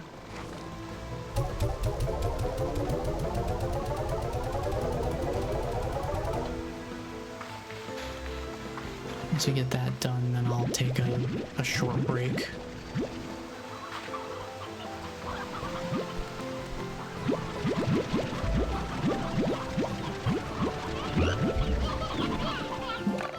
I'm gonna pick this guy up. Let me get these out.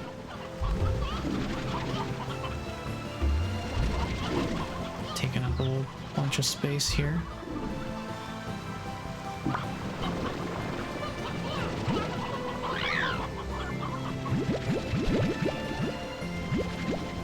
The way these slimes move, the bread keeps getting shoved in the corner. Let's open these up.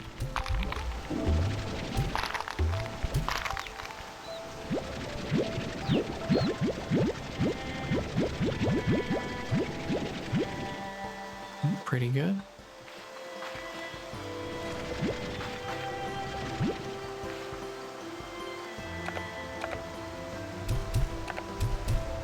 2 of each, and then just whatever amount of chicks that we have, leave them in there.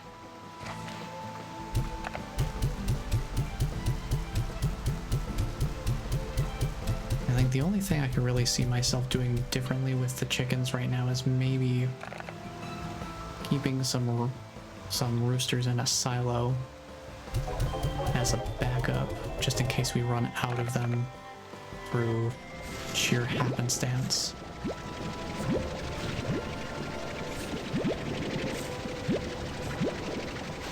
Short of that, I don't think I really need to worry about the chicken situation too much.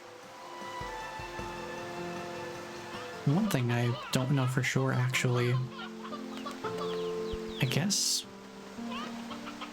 would Yoki slimes still produce the giant eggs if there weren't roosters around?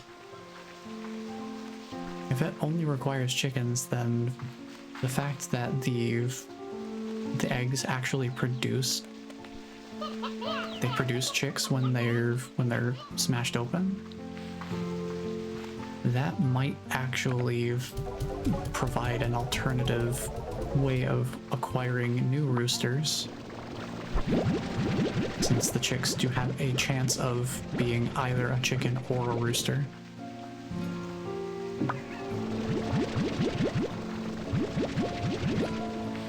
So maybe that problem would generally solve itself just by virtue of there being Yoki slimes included in the process. If true, that would be pretty cool. Oh, you guys have eaten up all of the ashes I left for you.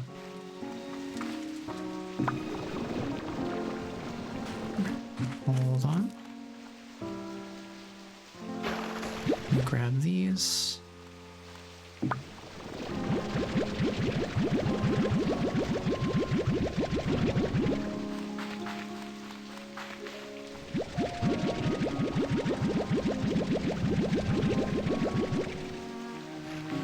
Yeah, I don't know that the fire slimes have the same shyness mechanic that the puddle slimes do. I feel like having 4 of each is fine anyway.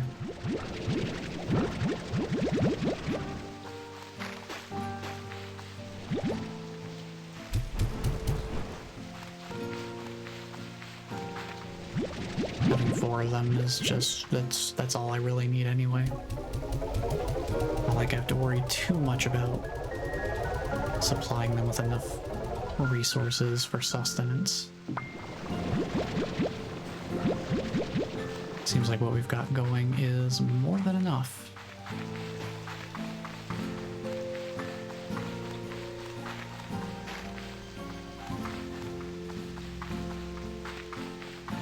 I will say the main thing with the fire slime is having that many. I do have to check on them pretty frequently to refill the ash trough.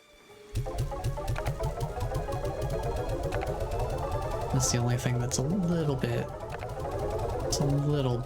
of a bummer, having that many fire slimes.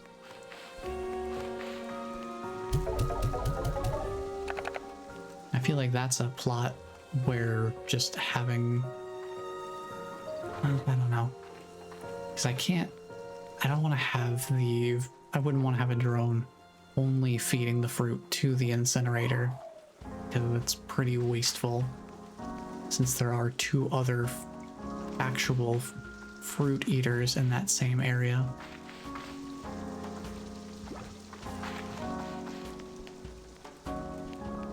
And the incinerator does not have nearly as large of a feeding capacity as the auto feeders do, or the corrals. I don't know, just seems unnecessary to me to set it up that way. I was briefly contemplating it, but it does not seem like it would be a good idea. I don't think there's too many things you need fire slime plorts for anyway.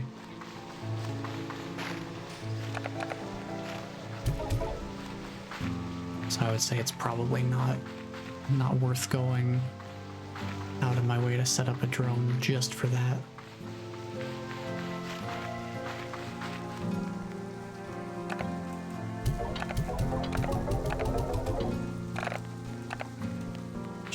I'll just refresh it whenever I'm checking on that area back there. I go back there frequently enough anyway. Oh, even with 60, we're still getting more plorts out of this ringtail than we can handle in a single trip. It's only 3 extra, but still.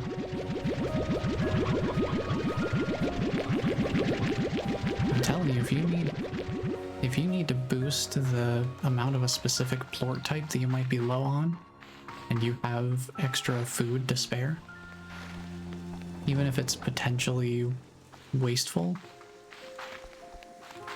ringtail slime is an excellent way to get above average plort production rates.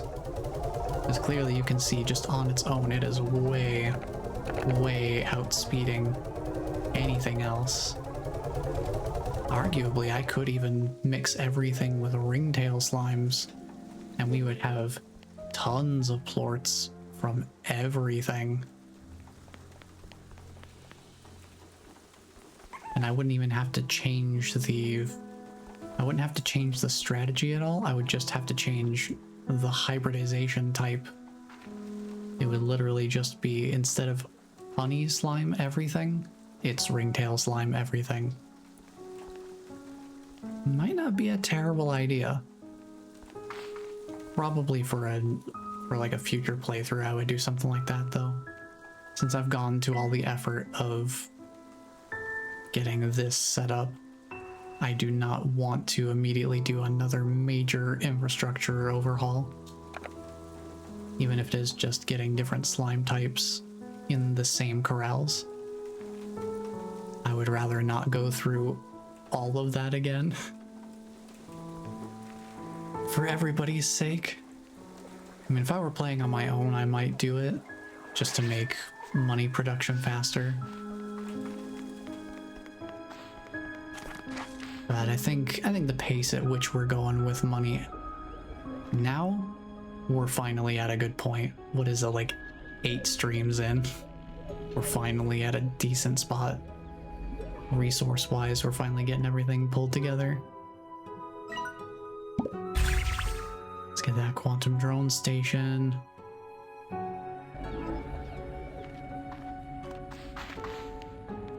Now we have another one we can work with. The question would be where to put it.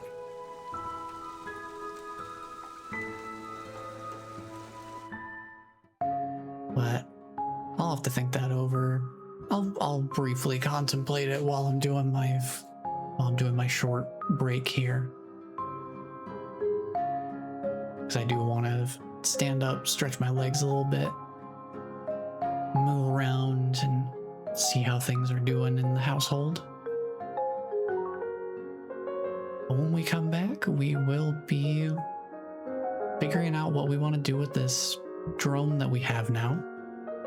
And then after that, I think we check out the Starlight Strand Labyrinth entrance.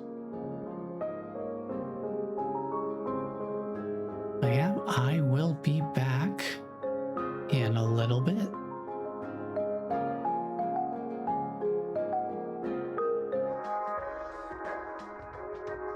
Let's figure out where we want to put the drone.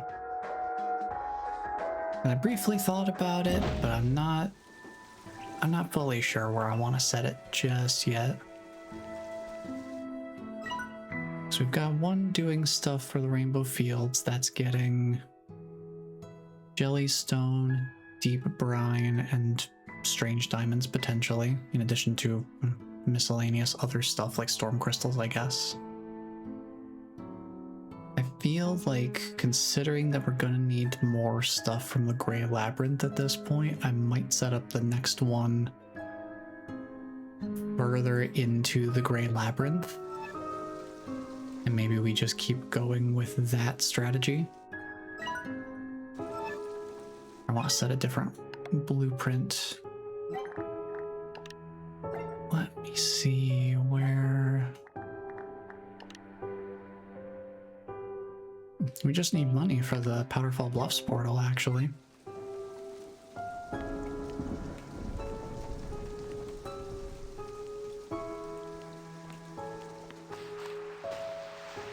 I think maybe we do a little bit of sleep cycling, just to get a little bit further up on that.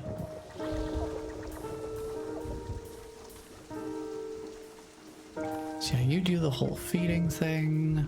I will go over here and start doing maintenance on here.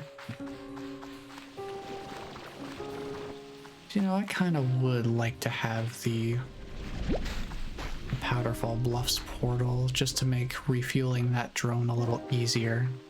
Would be pretty nice.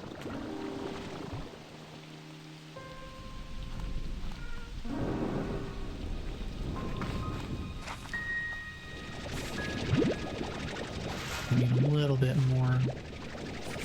I need a little bit more cash to make that happen.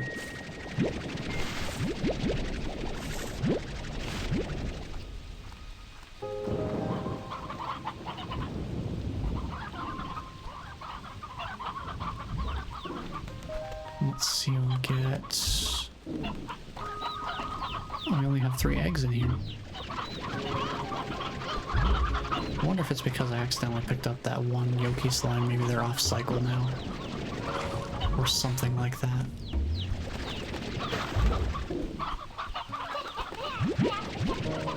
Not a big deal, though.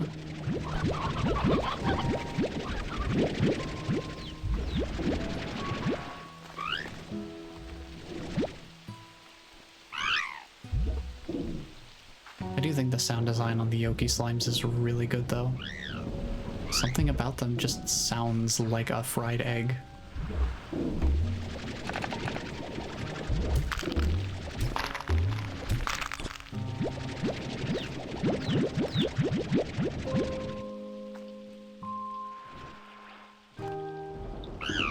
Let me just listen to that sound. Does that not sound a little sizzly? Pretty nice.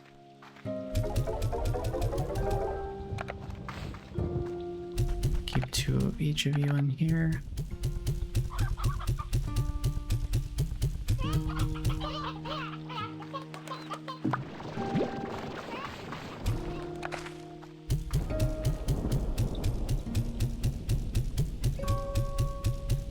Got all of that. And we'll fill up that auto feeder.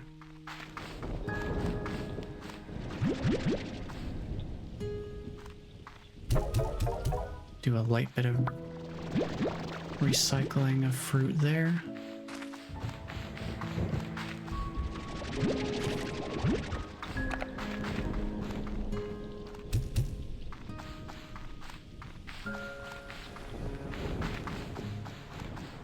We'll just do another quick routine maintenance run.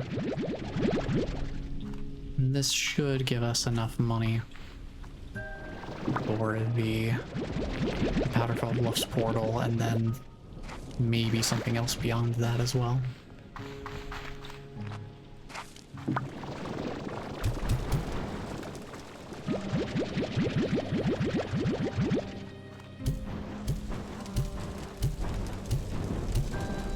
Okay. Just trying to find the fill limit.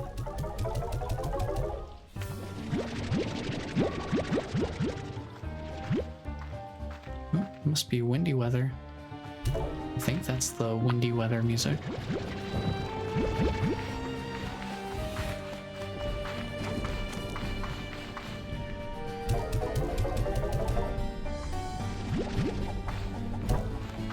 Let me put one more in there and then one more in. Oh, no, that one's already full actually.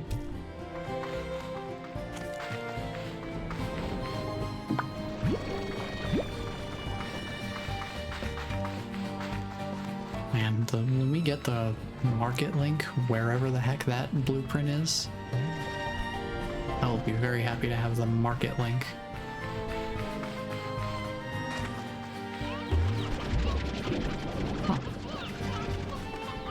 Interesting.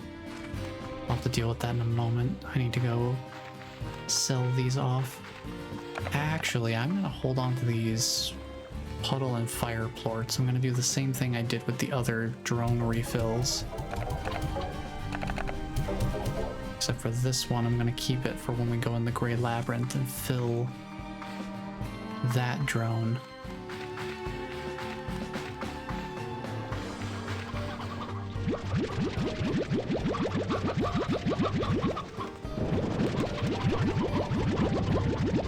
So that way it can keep cranking away for a good while. Quick.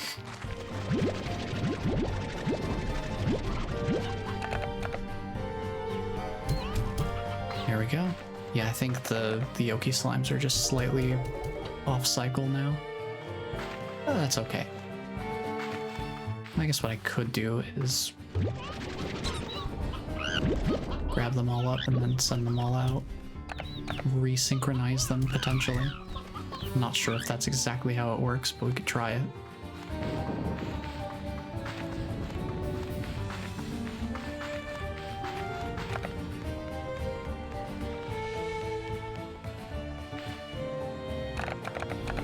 So yeah, let's sell these off.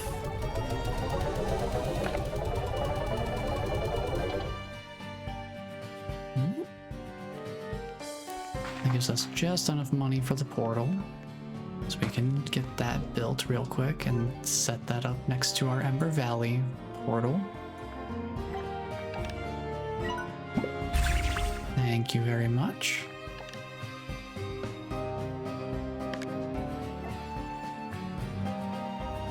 If we had more money, we could even do the Starlight Strand portal.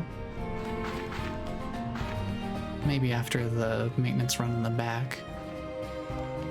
Let me go place this portal real quick.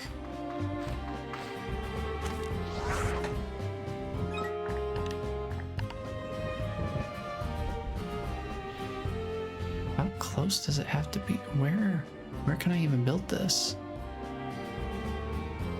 Dang, that's pretty restrictive on its placement.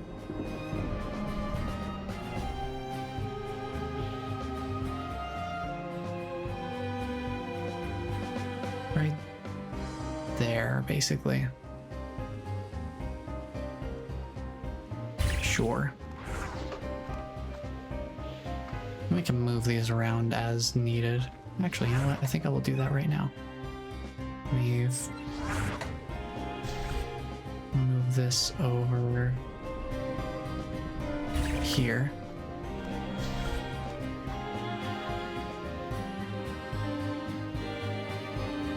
And then we'll put the Powerful Bluffs portal there. It's a little easier to reach them both now. And then we'll just tuck the Starlight Strand portal over here once we have the money for it.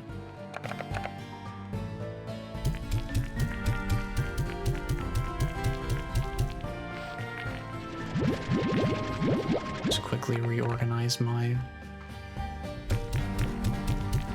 Oh, why are they doing that? I don't want them bouncing around. Don't you dare.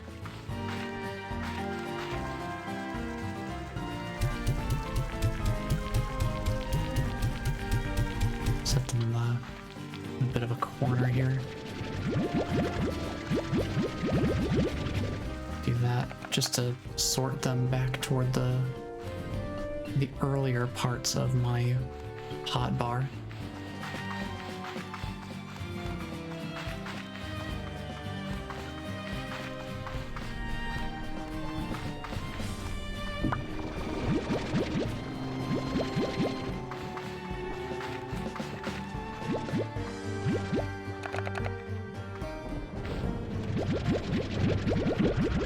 Get a little bit of root recycling here.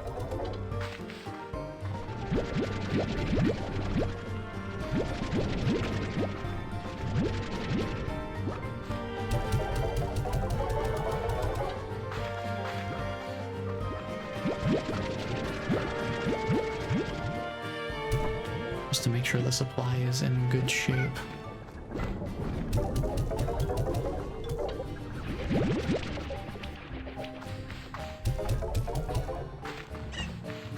Okay, that should be fine.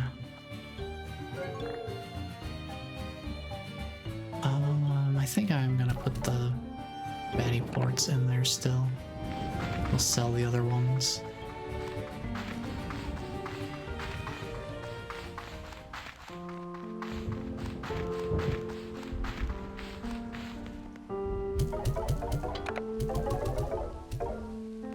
Well, it's not much in the way of money.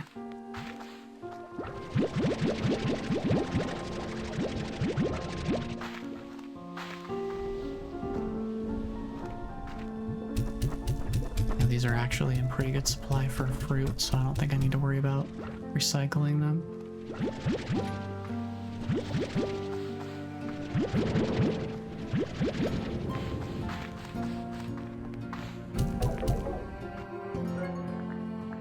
I have basically no pink plorts in there.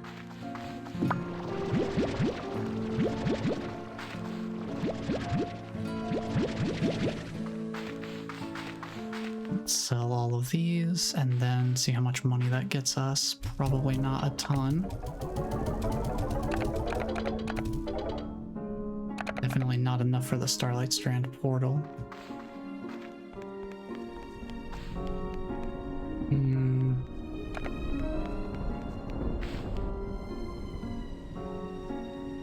Let's sell the puddle plorts.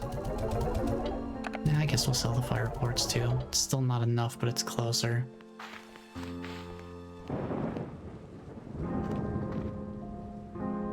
I'm not going to worry about setting up the drone right away. I do want to go to the Starlight Strand entrance to the Grey Labyrinth anyway. And I don't know what we're going to encounter while we're there. Speaking of which...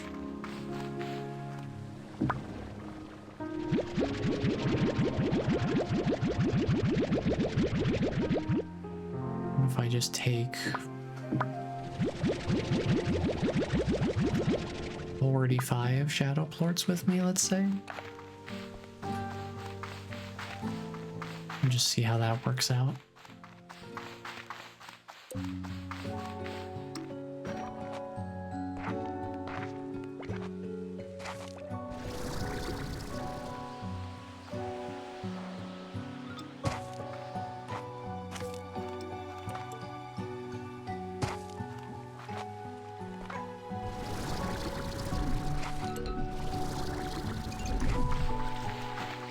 I'm not gonna worry about picking up slime science materials here.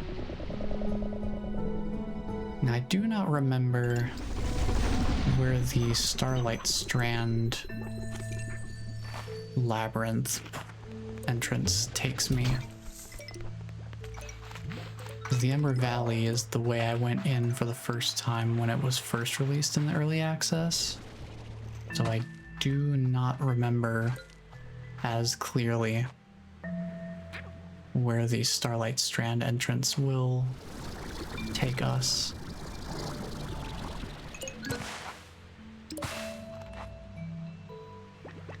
It'll probably become clearer to me once we actually go in, and I'll have a better idea.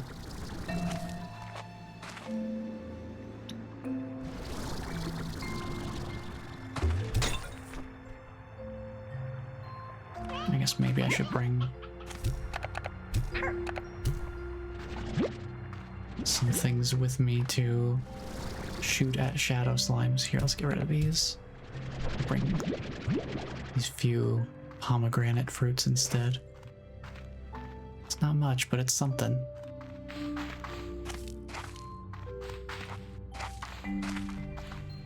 Alright, new labyrinth entrance. Let's see where this one takes us. Because I don't remember. I don't remember where this connects. Because they do all connect in some way. I remember that much. Where it connects, I do not remember. Okay. So yeah, we're basically just straight across from the other entrance.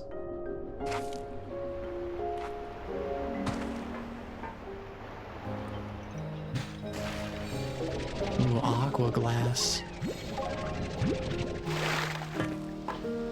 Yeah, it might be worth just setting up a drone here, even. Just because aqua glass is something that's not accessible in the other area.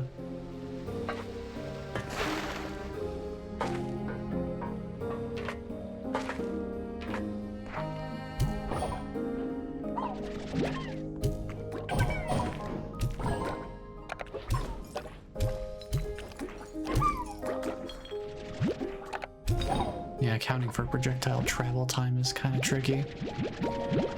Trying to line up the shots.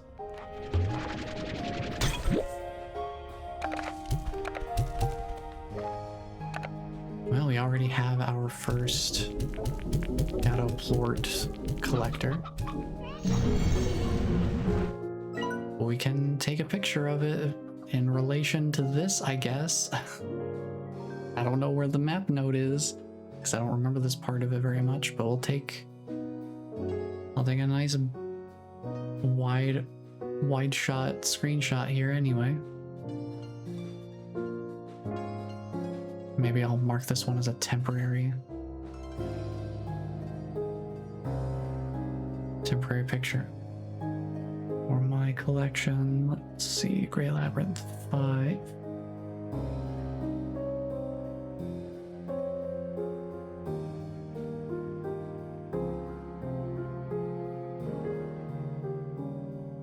So if I can keep track of where it is, at least in general.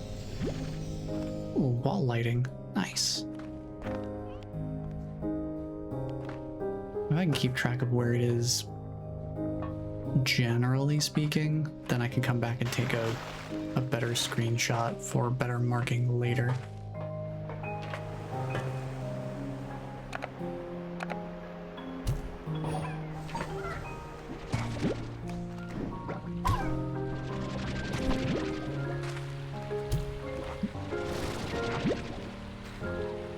They're just falling down way farther than I am prepared to go right now.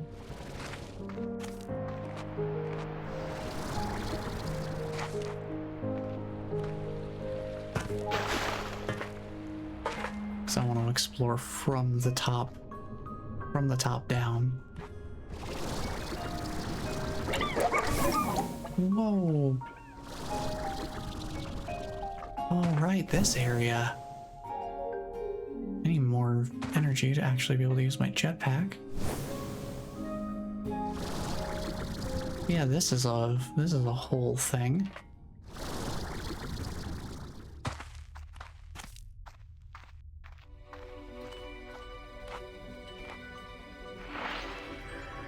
Hi, Gigi.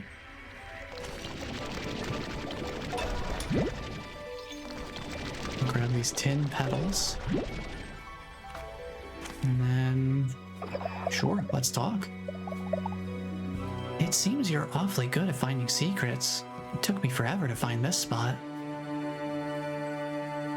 Secrets seem to be the building blocks of this place. It would seem that way.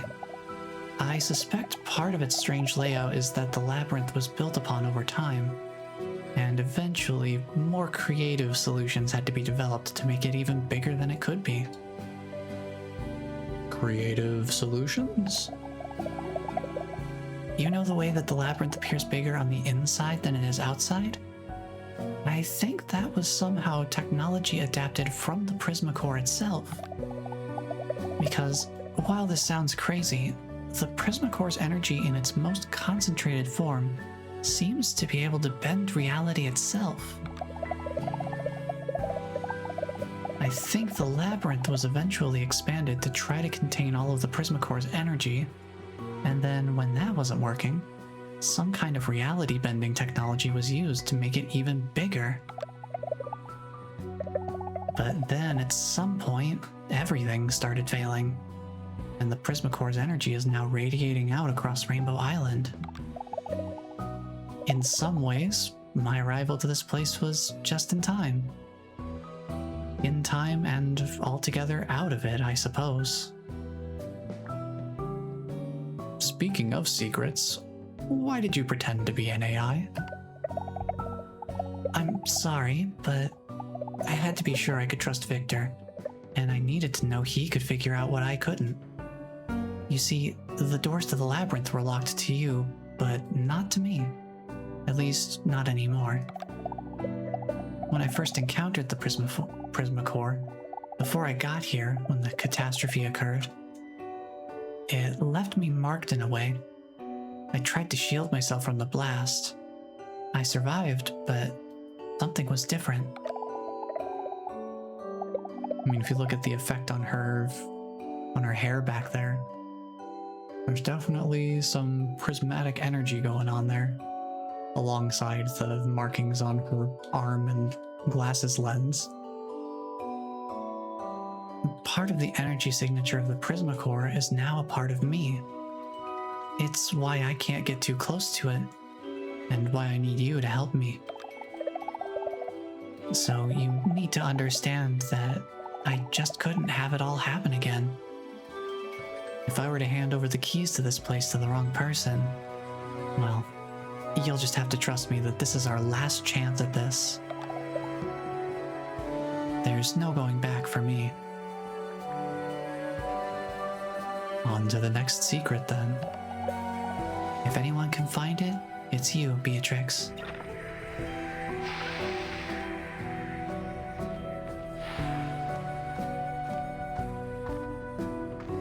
Dang, so something explosive occurred, and that actually infused some prismatic energy in Gigi.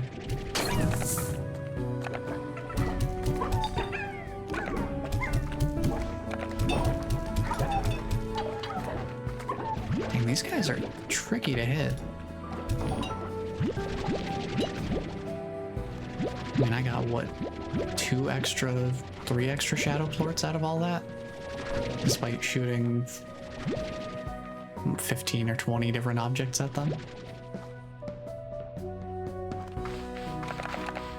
And that's why I'm glad I found that strategy to just have them in an enclosed space with a lure of chickens for them to bounce off of. Nothing I can do up here right now, though.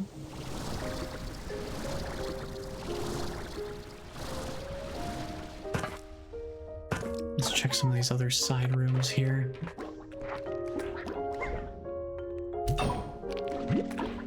I think I just really have to pick my shots here.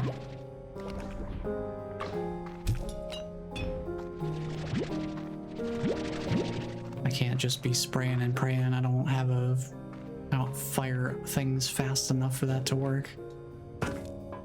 Plus the rate of travel for the projectiles is not exactly super speedy.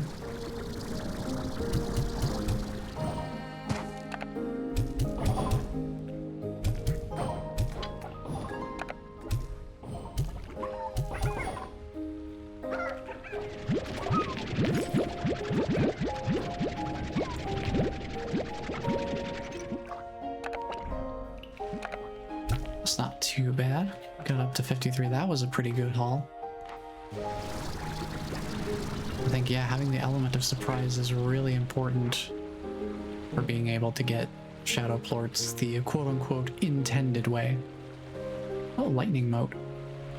Interesting.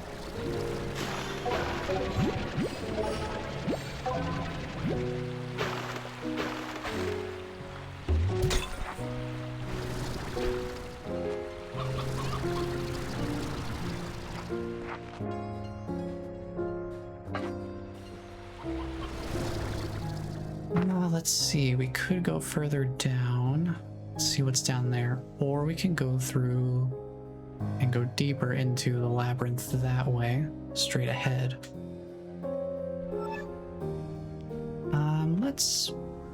Let's check this whole room first.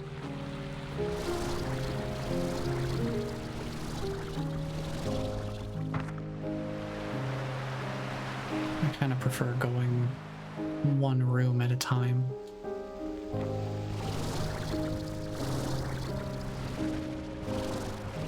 just to make sure I'm generally familiar with the layout of it. I do recognize this room now that we're in it, and that's how I remembered that there was a little spot to go up there.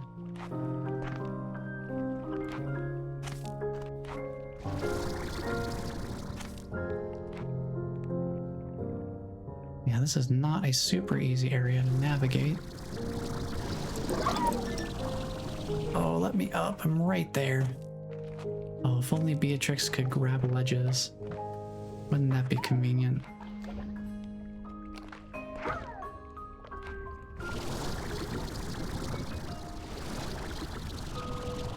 But she is decidedly incapable of doing so. I mean, she's gotta hang on to that. She gotta hang on to the backpack nozzle after all.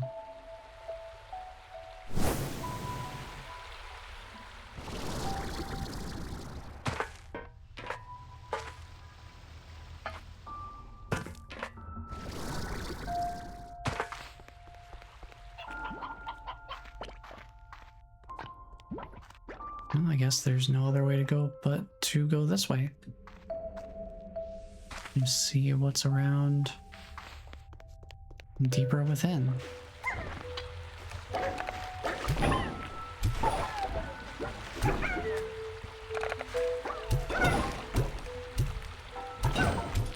I think each successful hit on a shadow slime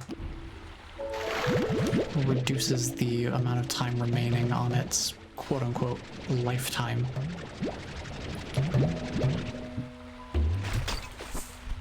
Well, I am full up on shadow plorts now.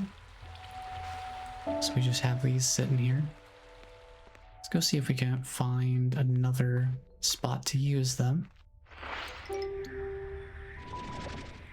There is this strange looking wall again. But hey, Gigi again. Hello again, Beatrix. Yes, hello again indeed. I was saying hello again, but she's also saying hello again. Hello again, Beatrix. Do you need something? Oh, I guess this is another introductory communication node. We don't have to worry about that.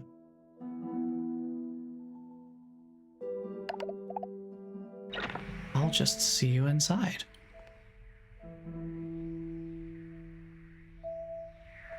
I am curious about these. I don't remember if there's something to these.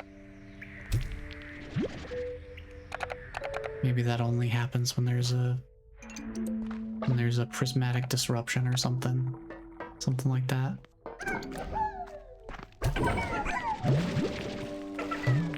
Oh right, I can't hold any more shadow plorts. I shouldn't be trying to grab more. Ooh. Speaking of prismatic disruptions, we've got something going on right now.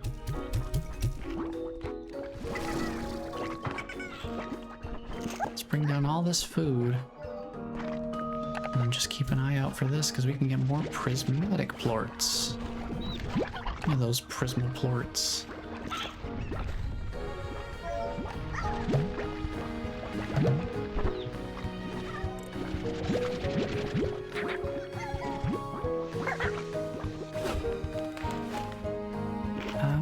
Where is there another? I don't see any stabilization spots yet.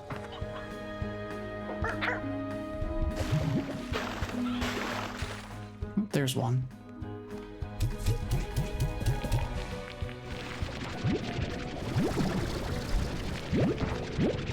I'll grab as many of these as I can.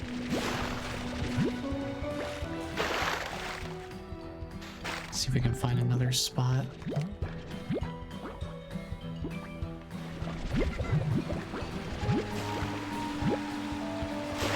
There's one.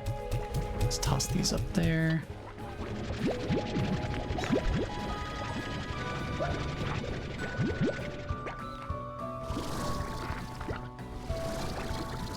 Thankfully I can get up here, not too much trouble.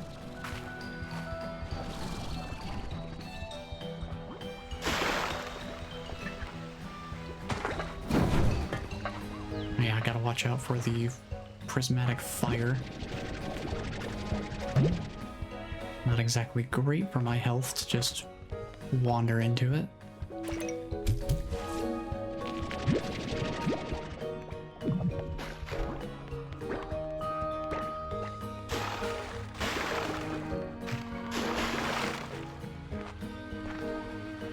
Let's see, there's a geyser down here, so I think we can explore down since up doesn't seem to have too much left for us.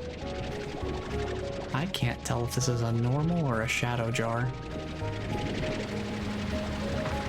I suppose it doesn't really matter either way, I'm full on shadow quartz, so... It was a shadow jar. That other one I can tell is a shadow jar.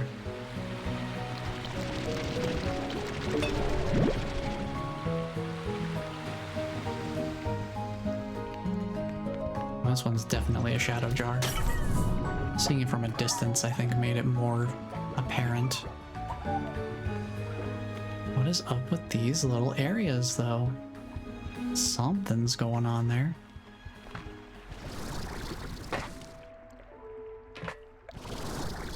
Something funky about those. Patches of wall.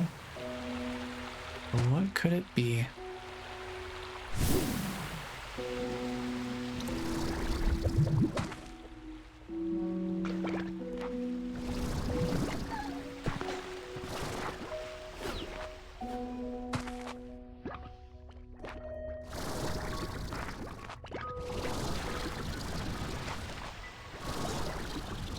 Myself up here. Kind of take a look at this room from above. I think the only way we can go, yeah, is over this way. Through this little hallway. There's another shadow jar here. I guess I can pop that open for what it's worth.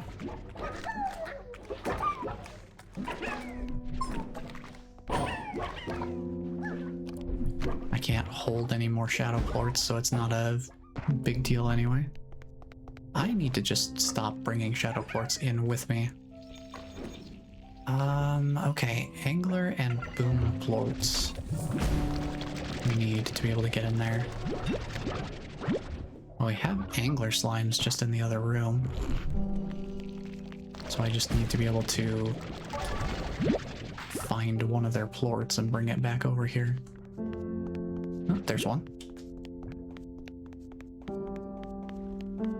That just leaves a boom plort, so we'll need to keep an eye out for that as we look around here.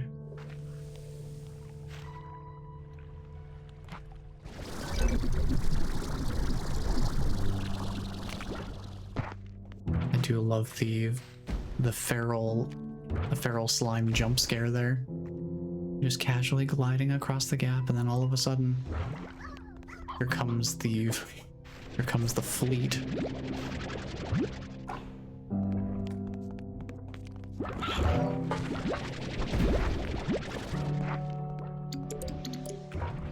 Let's see what we got going on around here.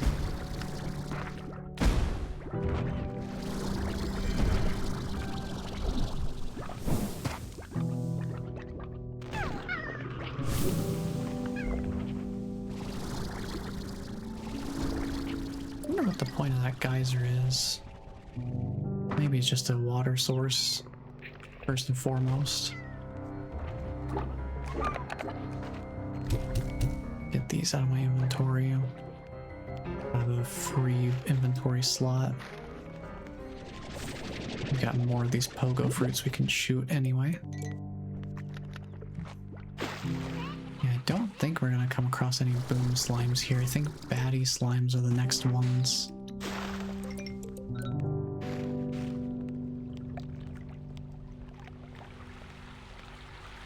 They'll be the next type that we come across.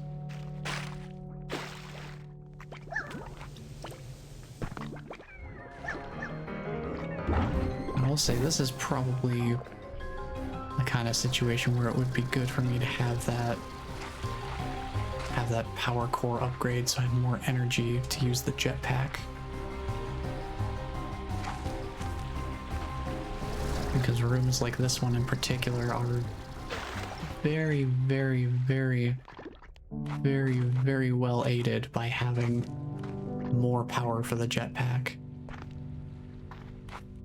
Gives you more of a chance to look around and pick your landing spot without being in a huge amount of danger of dropping down into the drink. Pop this open. Pop this open. To go across. Yeah, we do need a baddie slime. We do need a baddie slime plort. I don't know that we have any baddie slimes here, though.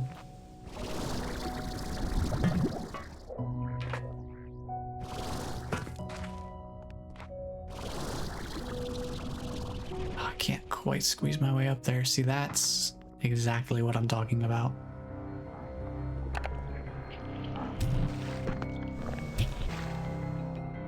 Now I'm just back down at ground level.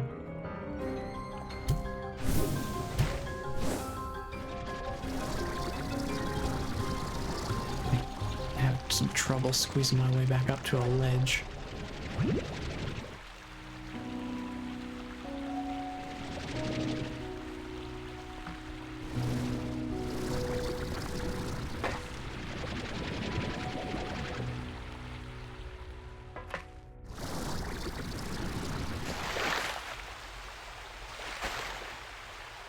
There's a bunch of shadow slimes in here. Nothing in the way of baddie slimes, though.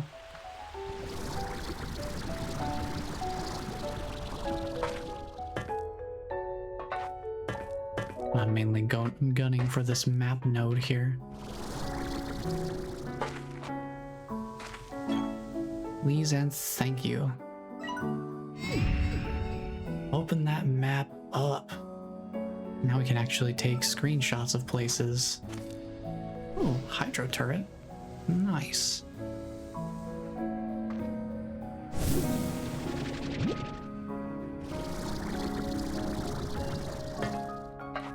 Well, before we go up there, let's grab this switch here. Ooh. Look at that, a place to use my shadow plorts. I can actually take a proper screenshot of it too. Let me do that real quick.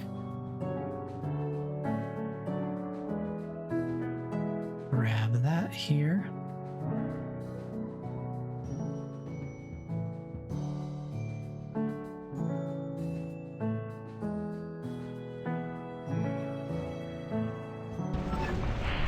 What do we get from that one? Ooh, aquarium.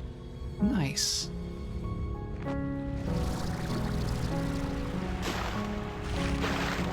Yeah, sometime once we have a bunch of spare resources and we're not using basically everything for upgrades,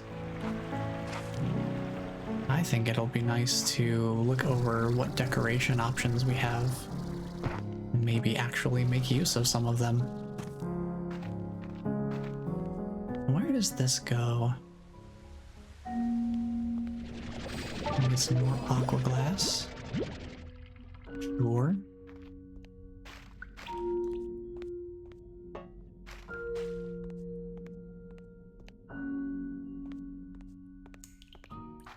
Oh, okay. We're here now.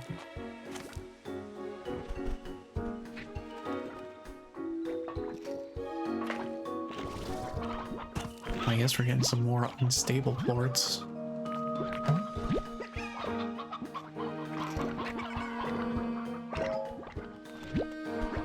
Potentially get some more Prismacore while we're here. So I know we need those for some of our upgrades.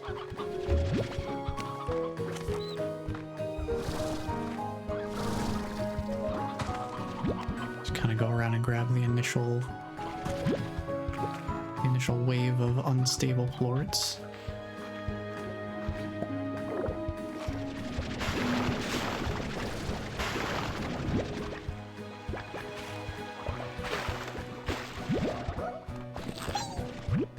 bunch of them all over the place, and I'm not seeing a place to stabilize them though. Trying to find something. Just went all the way up there.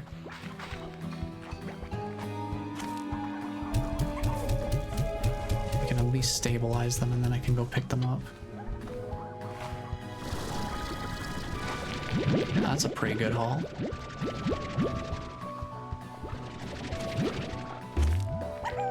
At least with these types of plorts, you don't have to worry about the slimes consuming them. I think that's a pretty good number of them. We have 50.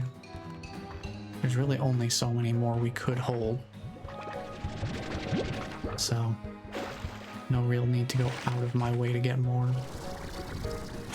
So my inventory wouldn't be able to hold much more anyway.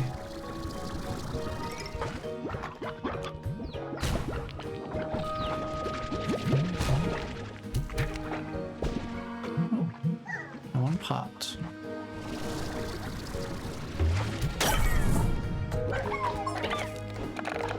Shadow slimes.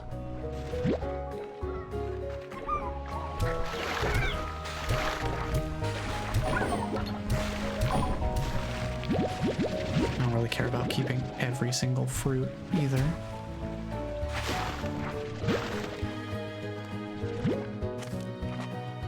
Don't have to worry about that.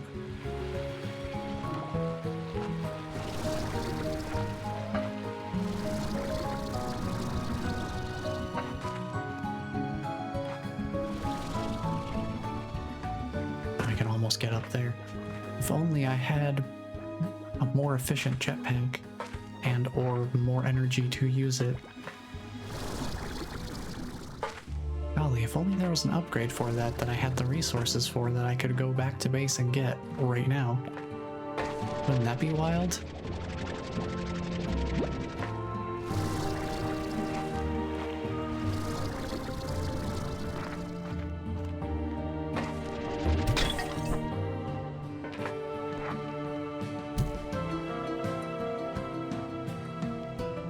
I don't see anything else around here.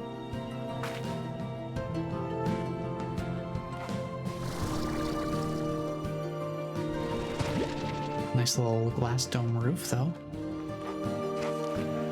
Very fun, very cool.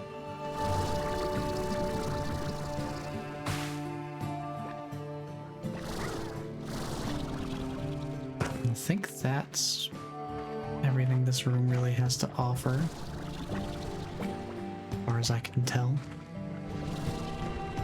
Did give us a good number of Prismaplorts though.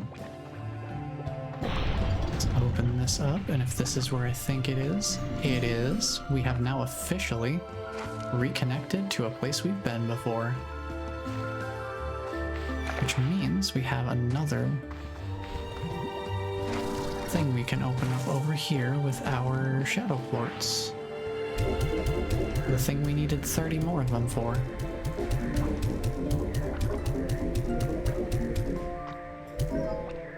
Alright, so this is now officially taken care of. I don't have the map node for this area, but I do have a little bit of surrounding context to the lower left now. So I can probably triangulate.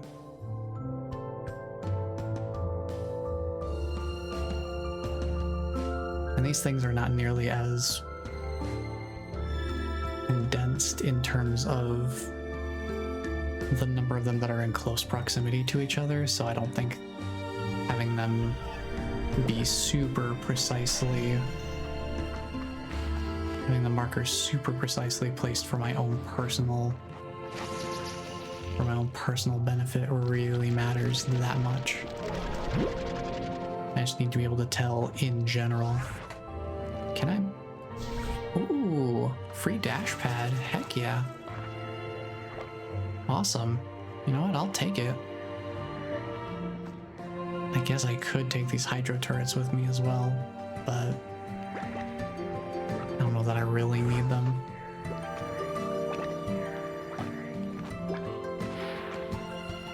But yeah, this is our first one of these. You know how I've been looking around for these little stabilization points. You can toss unstable plorts into them, and that makes them into the Prismaplorts. That's what this thing does, but this thing is active all the time, forever. So you don't have to try and find one of these randomly spawning ones.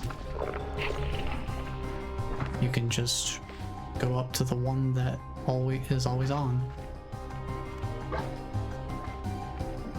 It's very convenient. You do still have to wait for a prismatic event to occur to get the unstable plorts, but then you don't have to wander around looking for a place to stabilize them, because you got one right there, and it's usable at all times, which is very handy.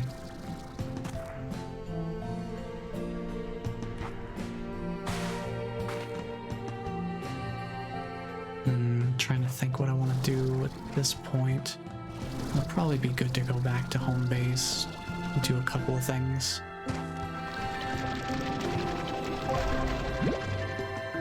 And just generally do some upkeep. I can't remember. I don't think we interacted with this, did we? I don't remember if we did this one, but we'll do it again anyway. Isn't it beautiful? Despite everything, there's a part of me that is still happy to see it all again. Oh, this is another... So yeah, they have a couple of different nodes that function identically to each other, just depending on which entrance, whether you take the Starlight Strand or the Emperor Valley entrance to the area. That makes sense. Okay, so this one is meant to be like, oh, we got to this new area. How is it this big inside the labyrinth? Kind of thing. Okay. That checks out. And there was another area I wanted to... Well, another couple of areas that I wanted to explore back in this direction.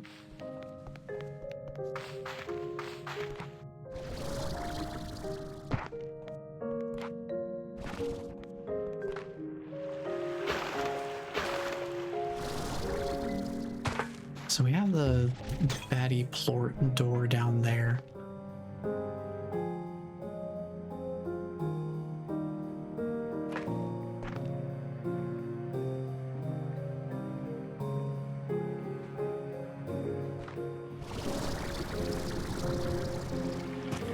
But instead of doing that, how about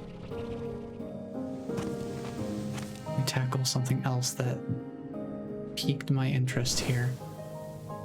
I wanted to go back over here and remind myself of what's over this direction.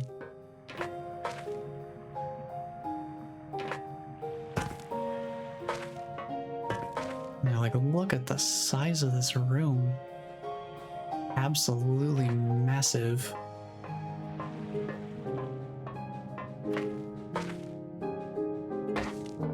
I'm not gonna drop down just yet. I'll make sure I'm making an informed decision here on where to drop down. Yeah, this has a geyser that should send us back up.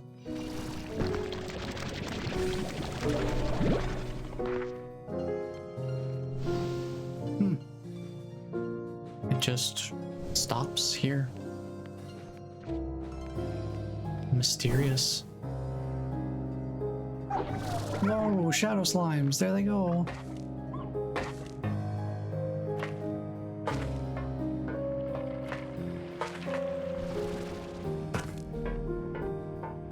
Okay, before we drop down into this room any further than, say, here, let's go over this way. Get this shortcut opened up, because now we're back in this room. So we've made ourselves a nice little full circle shortcut here.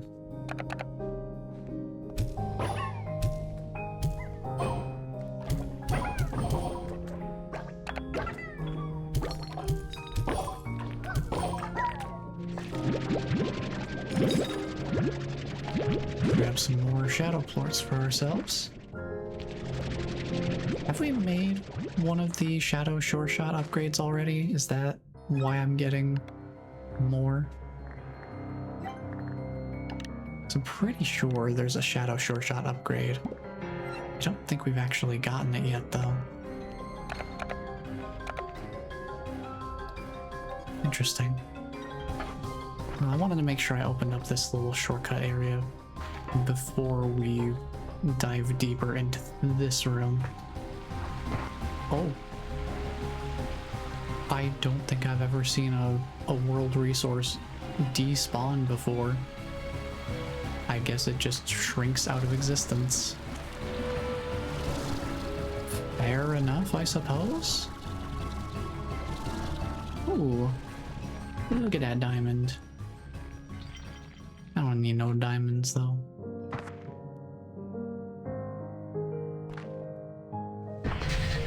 Oh, look, another diamond. There's just a couple of them. But hey, now we can actually get through this way too. So we have a couple of ways that route back into this same room. It's pretty handy. There's a plort door down there, looks like. But there's also this funny little area with another plort door.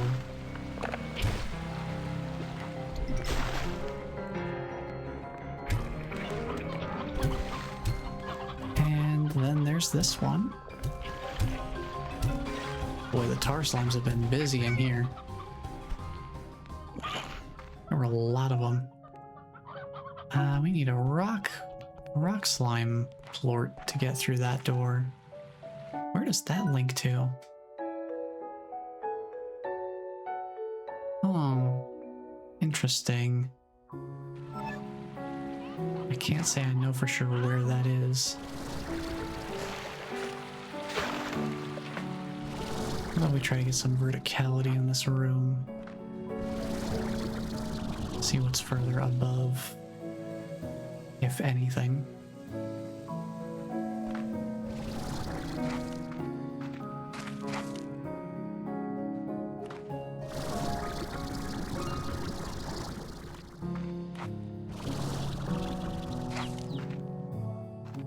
Now there's the nests where chickens spawn from.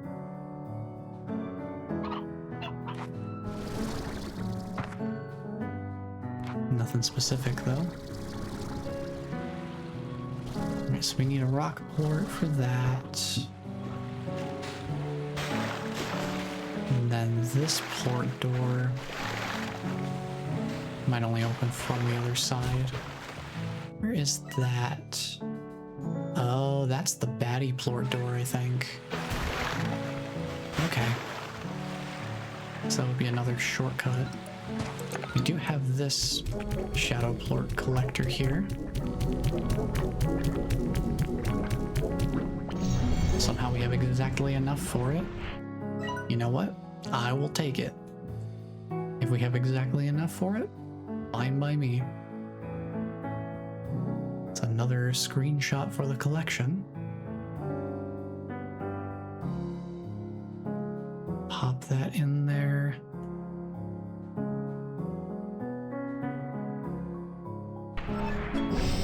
Ooh, and it's a power chip. Nice. We'll need that for further power capacity upgrades.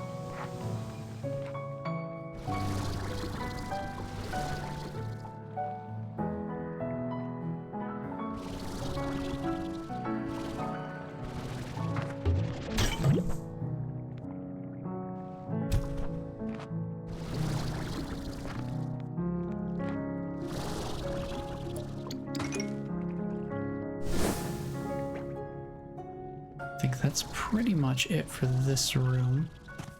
There's another plort door. This one, I think this is the one that has Angler and Boom Plort statues on the outside? I think that's right.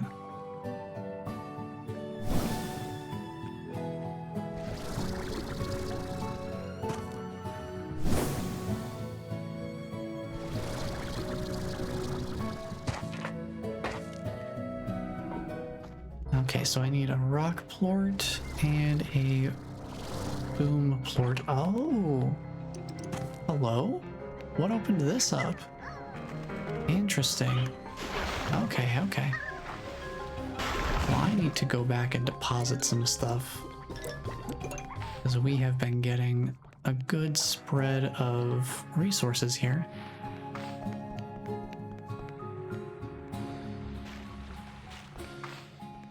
We should figure out where to put the drone in here.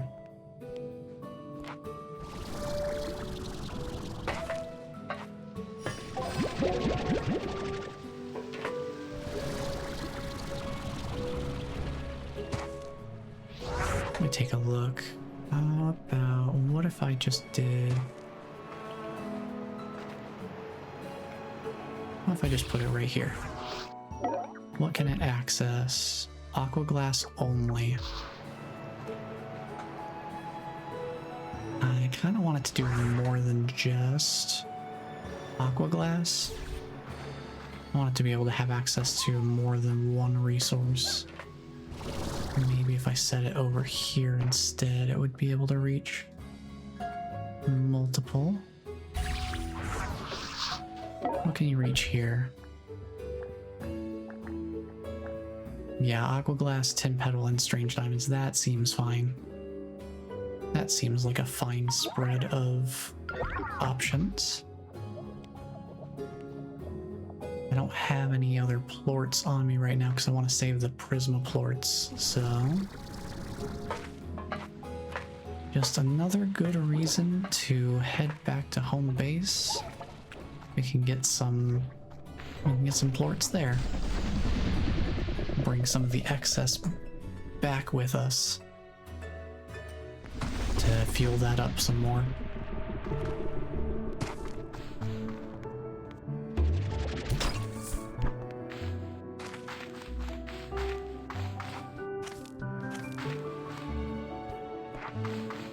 I would like to get another two-way teleporter as well if we can, so that we can set one up at that entrance too.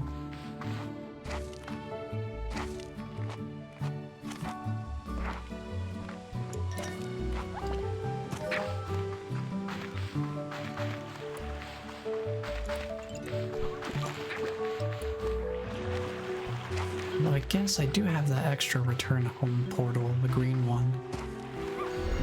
I could put that here somewhere.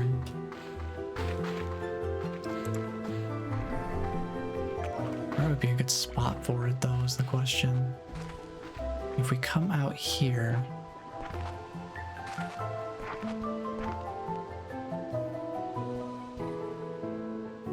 Grey Labyrinth is here, maybe...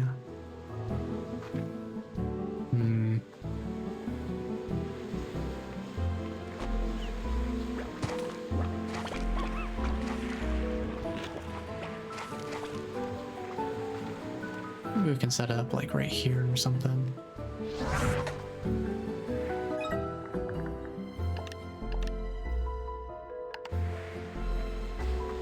Let me think about the direction we come out of this area.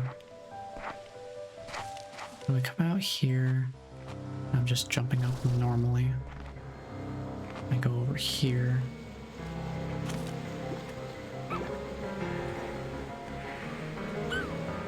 And this is the straightest shot. We could just put it here. It's at a slant, but it's a return portal, so it's fine, I'm sure. We need to head back to home base anyway. That should be fine placement. Oh, new messages.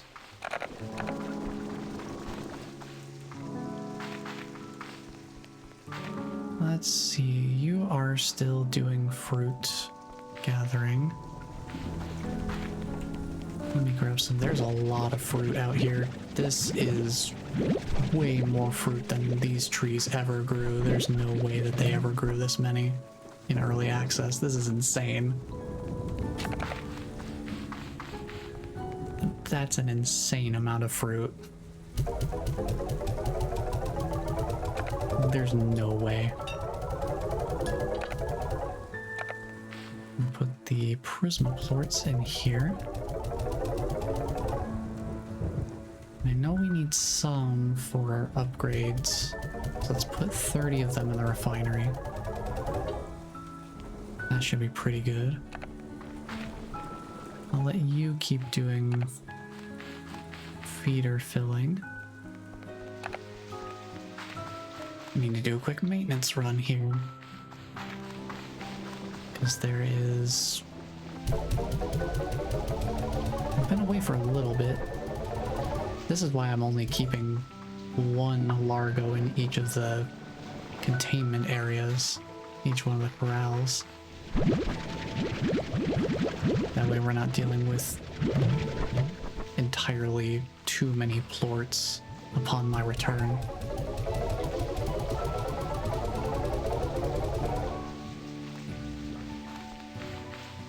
Okay, let's pick these up.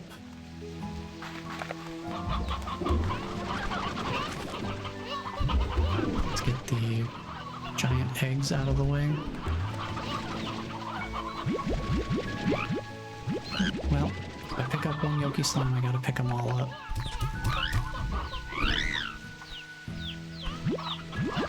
So that they're not off cycle.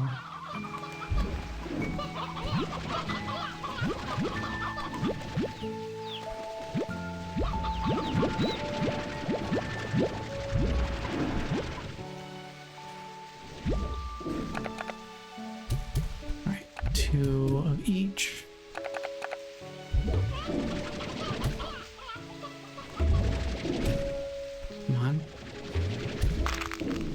It at the lower part of the wall so it doesn't explode all over the place.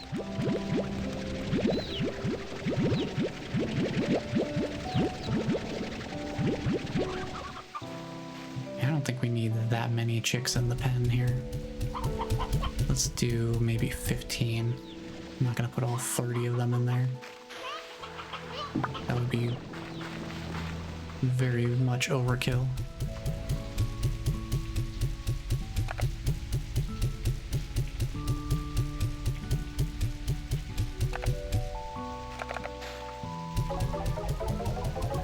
Let's get those put away. Put a little fruit recycling here.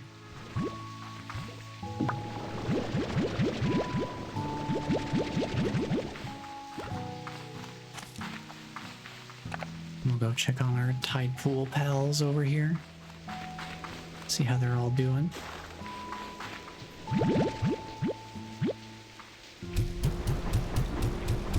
Gotta refill the ash trough here.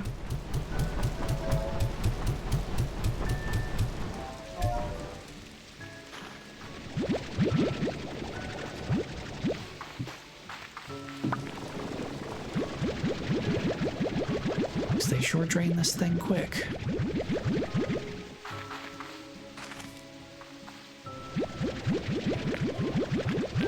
It's a lot of puddle plorts.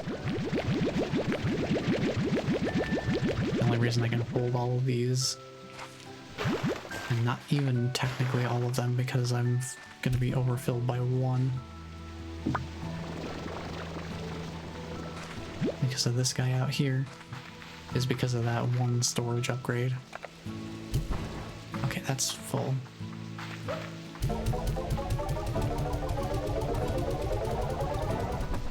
Let's fill this one up, and then we do some recycling.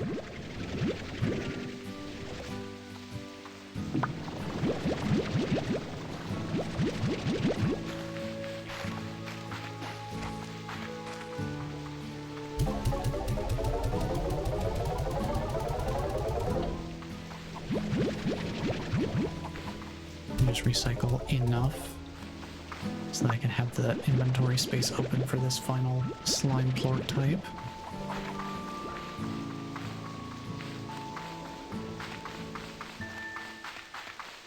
Yeah, I'm thinking I'll just keep the puddle plorts.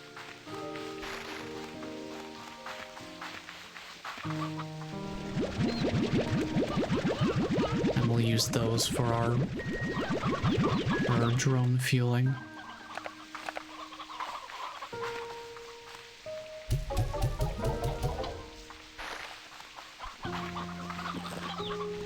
Since we have a full stack of them anyway.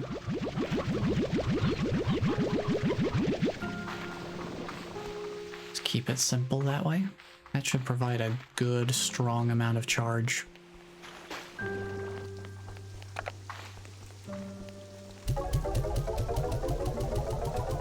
We should also get a pretty decent haul of money from this.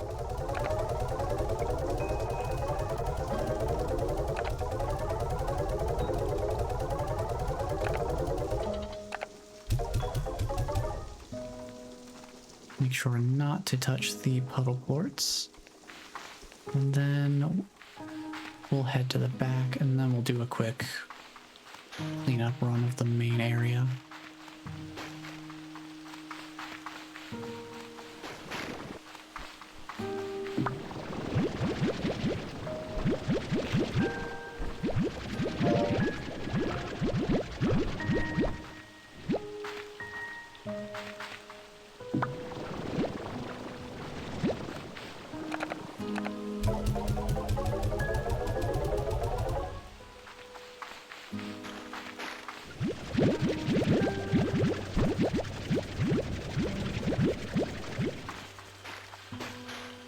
Not sure why this drone's sleeping at the wheel here.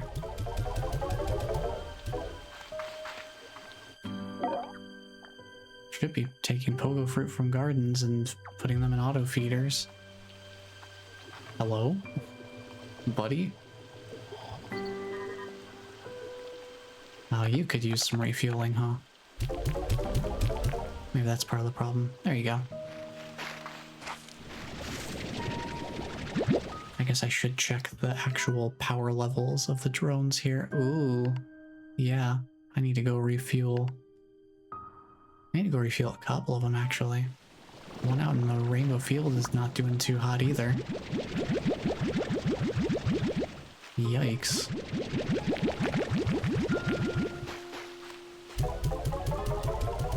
Let's get this one refilled. Do a little bit of recycling here.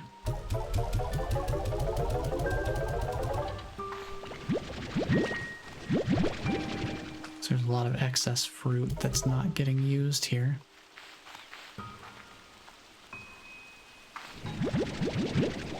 Take some of this with me. Don't know why that drone's not doing much, but it ain't doing much.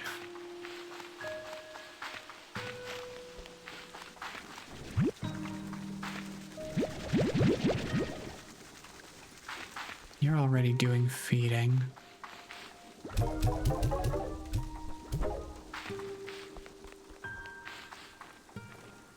So I think I can just pause whatever I've got here and then move along.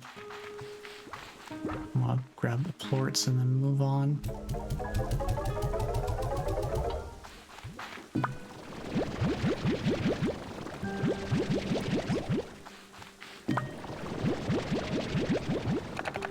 Let's drop off these pink plorts in the refinery as well. Hello, Ninja. Welcome on in. How are you doing? Hope you've been having a good new year so far.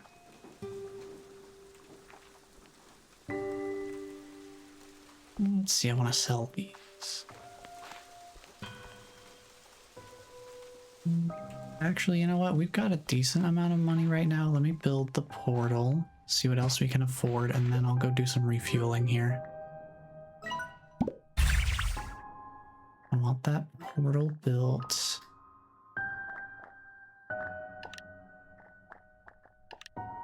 Then we can build red return home portal would be nice to have.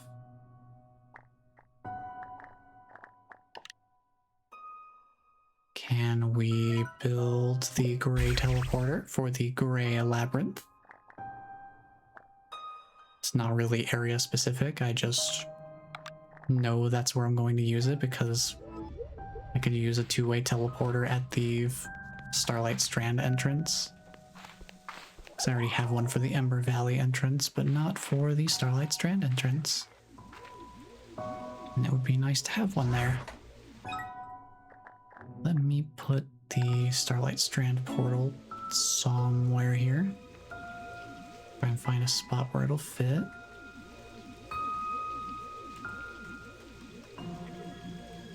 Where you want me to put this?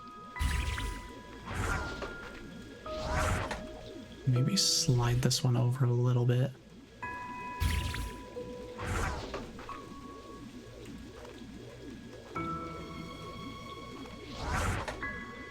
Just because this is kind of, I don't want it overlapping with this sort of kelp-like growth here.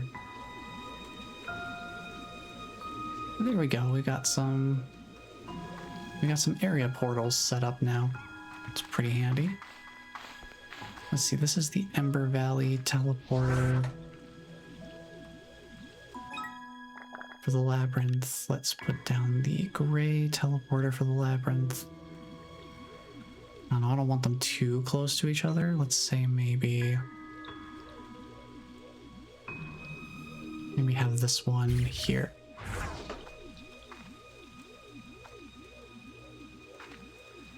And then we'll set up the other end at the Starlight Strand Grey Labyrinth entrance.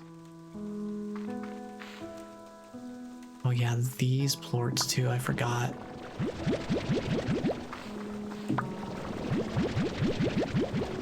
We have these. Let me sell. I'll sell the cotton plorts and the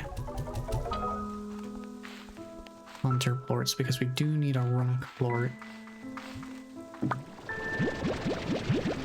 So I'll want to hold on to one of those. Peak New Year, Blasphemous 2 is peak. Oh, I'm glad you're enjoying it. I have not played it myself, but it definitely looks like one of those games that people enjoy pretty well.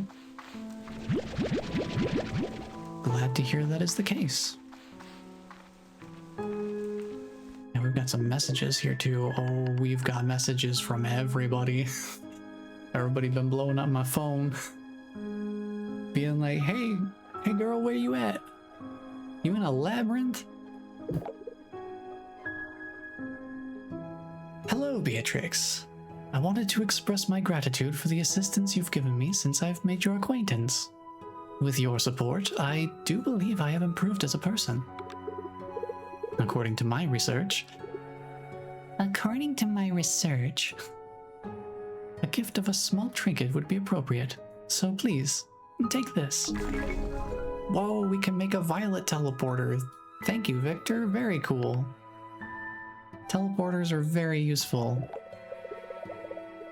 Hey, B, I found something I was going to throw out, but then I thought, hey, B likes old junk I don't need. I bet she would just love this. You can thank me later. Market Link, she's the one. She was the one that had the Market Link the whole time. Of course she was. Hey, there's another reason to interact with those research drones, huh? There it is, finally the Market Link. We can finally start setting those up all over the place. Mainly on the ranch. But oh boy, very handy. Very handy to have. Because you know the other thing you can do, you can set up the drones out in the field and just have them collect whatever plorts are around and just sell them to a Market Link. So you, with the introduction of drones as they exist in Slime Rancher 2 specifically, it really is just like you can decide not to ranch slimes if you don't want to, which is really funny. Welcome to Slime Rancher 2. Do you not want to ranch slimes? Get some drones, and there you go. You can just do everything out in the field as long as you have the proper equipment. Ah, that's really funny. Even if Blasphemous was a little obtuse, it's still one of my favorite Metroidvanias. Hey, you know, there are some games that I play that some people would consider obtuse, but they are absolutely my favorites. I think pretty much everybody's got a game like that if they've played enough games in their lives. There's definitely some games that we love despite their faults.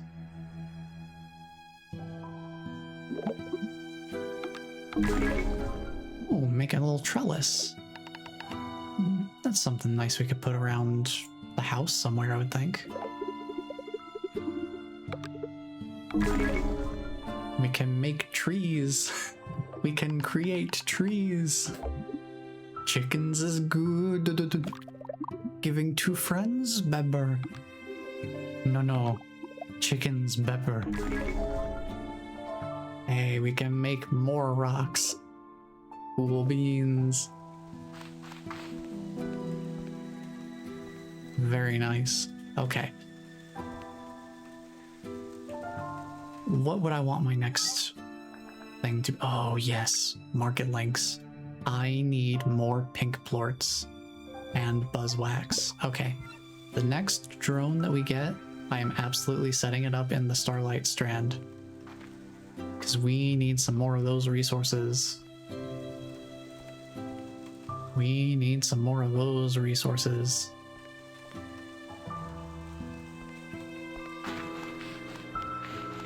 Okay, selling all of this for money would be nice, selling all these plorts, but I need to refuel some drones pretty badly.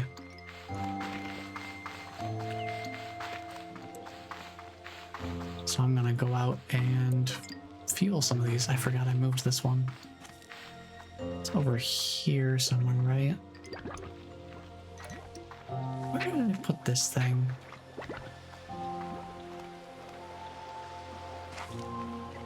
Where did I put it? Oh, right over there. Further along. Right, I moved the things. Moved this one, so I have to remember where its new location is. Right here. Let's just get a bunch of these in here. Just really build this thing up with a bunch of energy. Cool.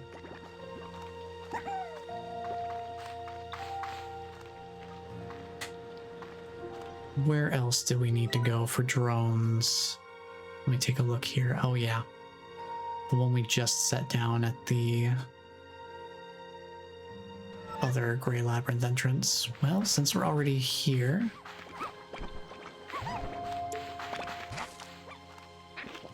well, I guess we could use the other teleporter. It's probably faster.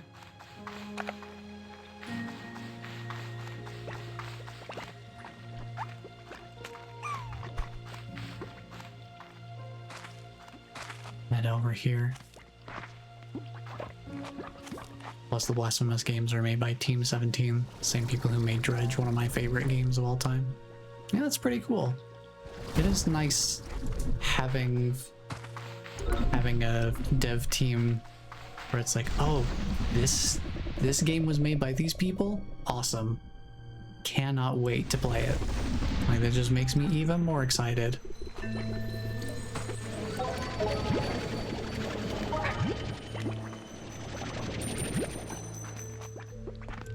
That's pretty fun.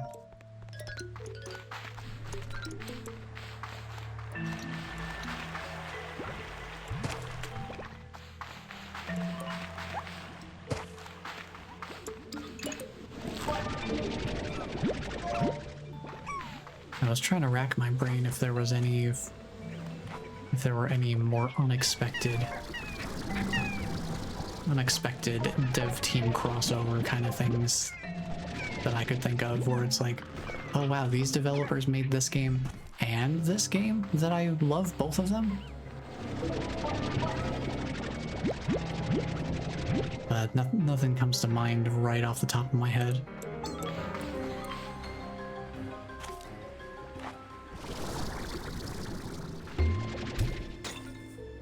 But I feel like there is at least one thing. I feel like that more so happens to me with voice actors, where it's like, wait a minute, these two people with absolutely not at all alike sounding voices, like these are voiced by the same person? Hold on.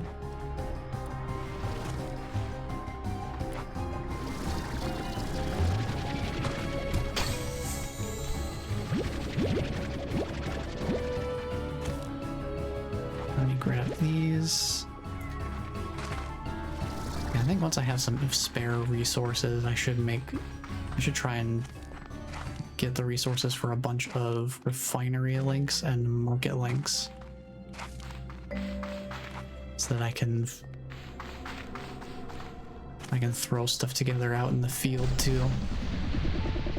Nintendo? Well, I don't know how much Nintendo counts in my mind of that sort of thing. I feel like maybe when they were first starting off, that was more of a, wow, Nintendo's responsible for all of these different things. But I can't think of any like more recent examples. At least nothing immediately comes to mind.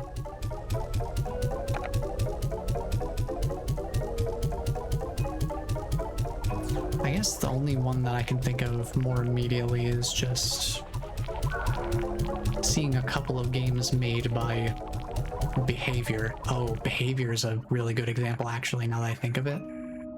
Because I don't know how many people remember this game I guess it qualifies as a cult classic. I know I've certainly never played it growing up. I don't think my parents would have ever allowed me to play it.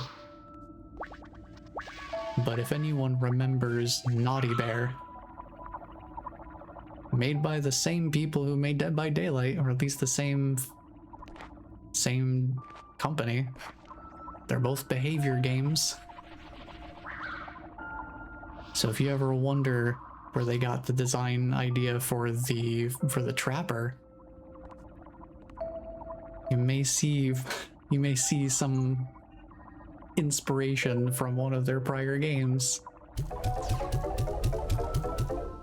Get this all charged up. Yeah, 593%. That should be good for a long time.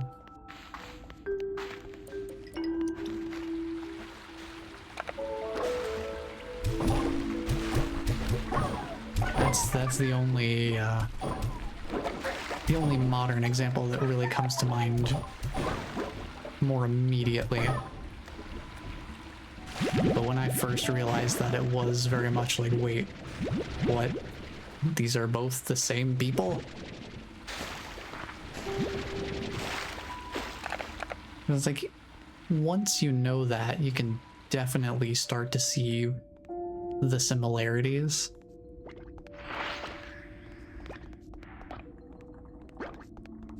But I think the reason it's not incredibly apparent right off the bat is just due to how long it's been between the release of both games.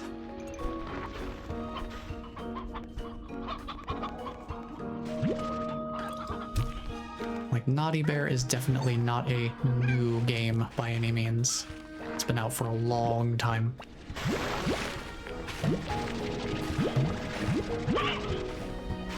So I think it's just separated by time enough that the similarities may not be incredibly apparent right away until you're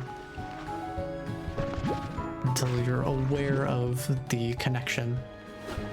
But yeah, like you're mentioning there, Ninja, they've actually did make a legendary a legendary skin for the Trapper Killer in Dead by Daylight that is Naughty Bear. So I think that's probably the way that a lot of people would find out that they're made by the same team. They're like, hold on, wait a minute, who the heck is Naughty Bear? And then they go look and it's like, oh, yeah, I could see that. Yeah, it was only in more recent years that I tried that. I only recently tried that game, you know, maybe like a handful of years ago for the first time. I would not say that it's an all ages game. It's not gory or anything, but it's definitely, if you're familiar at all with Dead by Daylight, it's got a similar level of intensity to it as far as different animations for actions that you take in the game.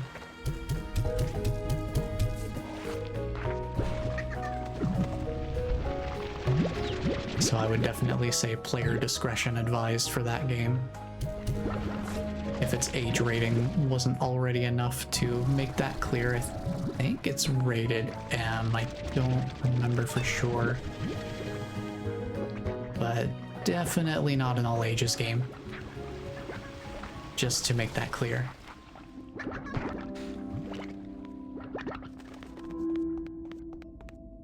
Let's see, I need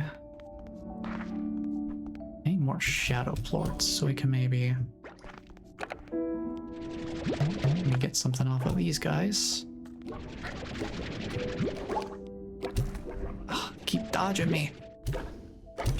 Dude, the double jumps are insane.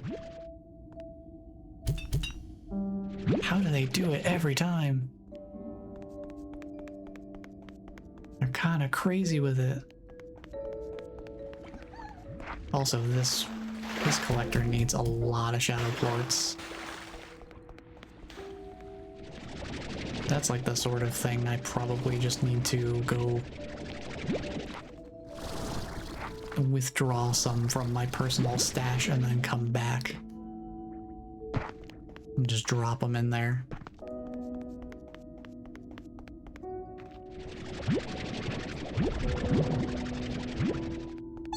They also published It Has My Face, but it doesn't look like they developed it in-house. Yeah, I think they're a publisher for that one.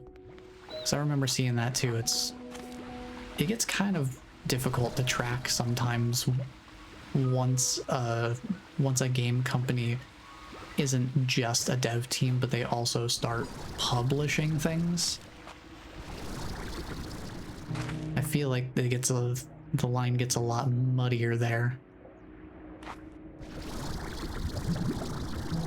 Where it's like, unless you know for sure that you've got a really, really solid publisher who knows what's going on. Like New Blood is a pretty good publisher. The people who are publishers for Ultra Kill, which is an excellent boomer shooter. I slept on that game for a long time, but it's very good. It's very well made. Works really well. They also have some other similar types of games in there, and probably one of the more well-known, well-loved publishers is Devolver Digital. Like anytime Devolver Digital is seen as the publisher, you know you're looking at a promising title.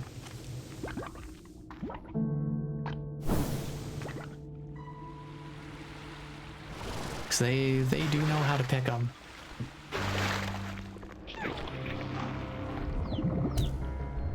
I want to get this opened up. Open it up. I want to see where this connects more specifically.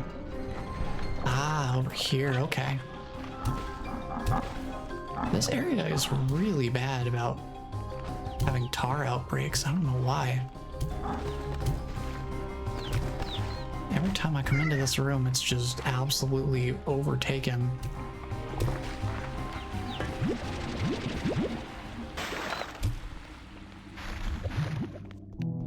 There we go.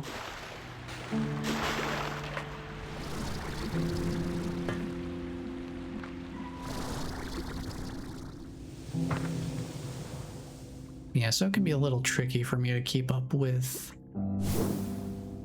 what seems promising and what might be a little bit more of a mixed bag depending on whether it's developed by or published by certain game companies.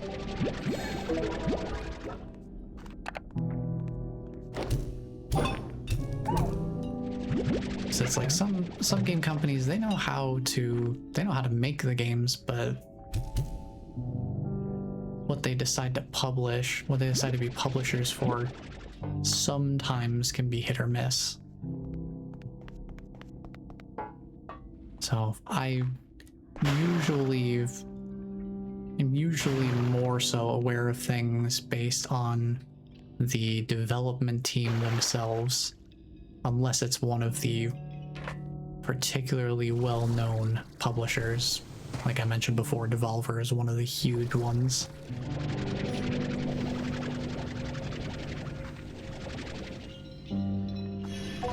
There we go. This node was giving me trouble.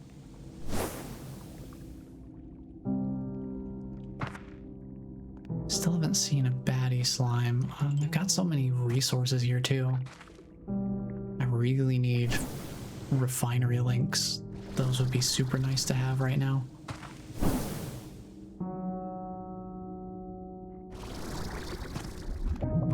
I can at least get the... I just remembered I need to set the portal, the other side of the portal down, so that we can have some faster travel back and forth to this place.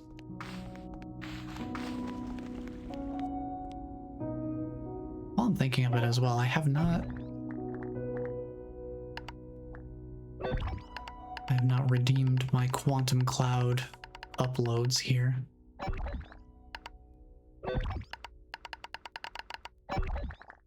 Do that real quick.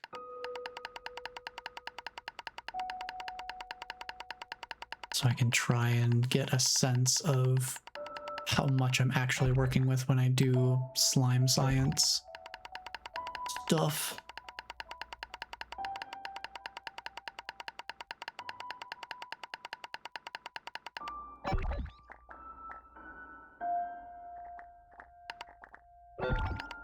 We should try to do Archipelago together. Yeah, I mean, we could try to figure something out. I don't know what games in particular, but I have dabbled with using Archipelago as a randomizer for games that don't have their own dedicated randomizers that people have made. Outer Wilds comes to mind. I have tried that one as a randomizer. That's kind of an interesting experience. I'm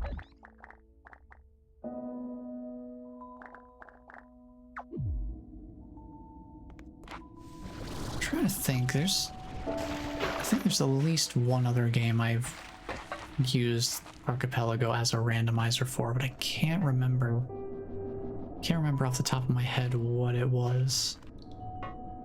Where do I want this teleporter set up? Maybe over here somewhere. This round area is kind of intrusive. Maybe here somewhere. There's just not like a great spot for it. I don't know. Let me go get this aqua glass while I think about it. And where do I want to go with this teleporter? Where do I want to put it? Maybe over here?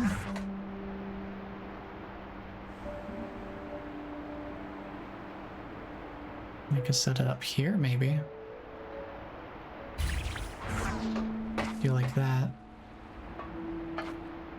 That way when I'm facing out, I'm not gonna immediately walk off. I'll be facing this way, which is a lot safer, and I can just veer to the right slightly, and that would be fine. Yeah. I'm gonna give that another minute and a half to actually set up and establish the portal link.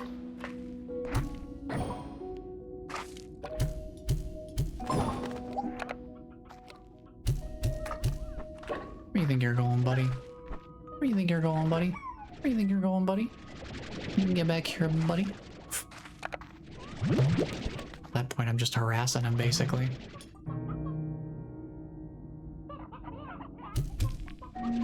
Yeah, I'm just gonna do the tin petals, because we got plenty of shadow plorts. I'm not gonna worry about carrying 2 of them. Well, actually, there's 4 of them. Is 4 of them worth it? I can always get more shadow plorts. If I really want to farm them up, I can. We have, what, 170 more back at home base? I think we're fine without it.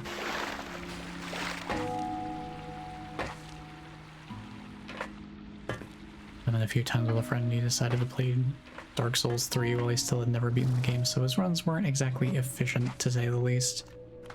Yeah, that's fair. I'm trying to think... I mean, I guess while we're waiting for the portal to come up, I could look and see... I'm sure I would have had folders, because each game requires its own folder, right? If I can just find the Archipelago folder.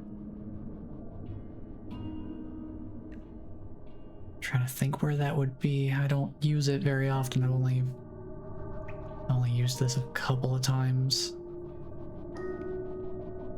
Where would it be? Because I know I've used it for multiple games, but I don't remember which multiple games it was. I'll search for it while I'm depositing resources back at home base here. Because I have the stuff I picked up in the Starlight Strand too, so that kind of clogged up my inventory a little bit.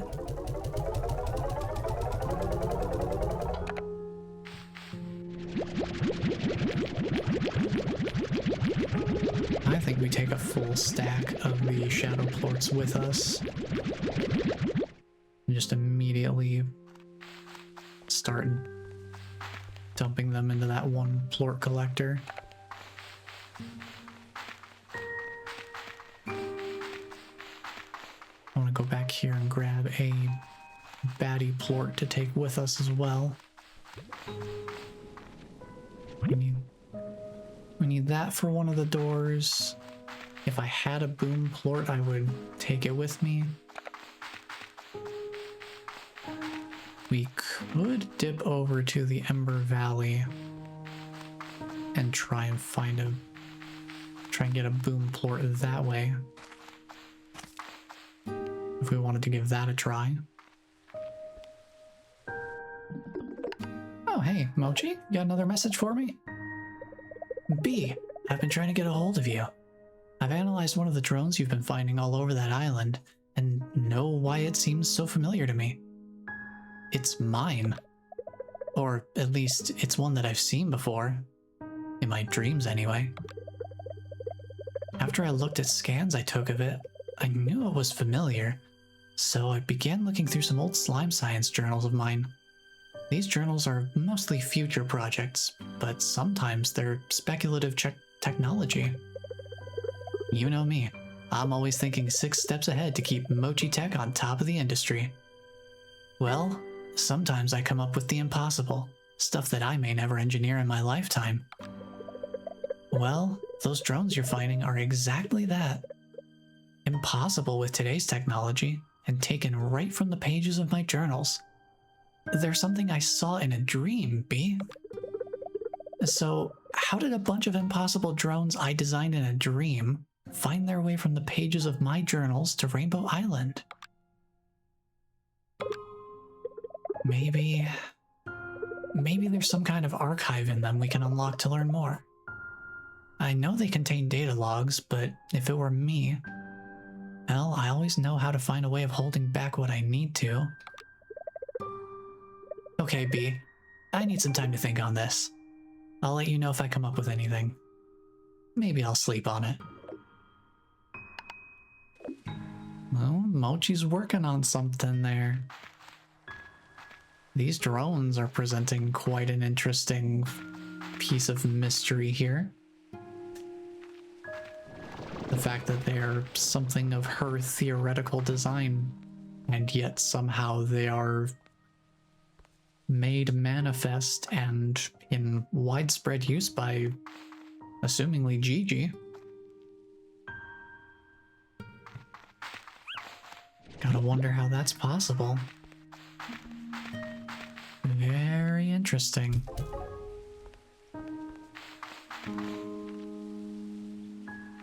Oh, he's working on the fruits. All right, let's see. Let's go here.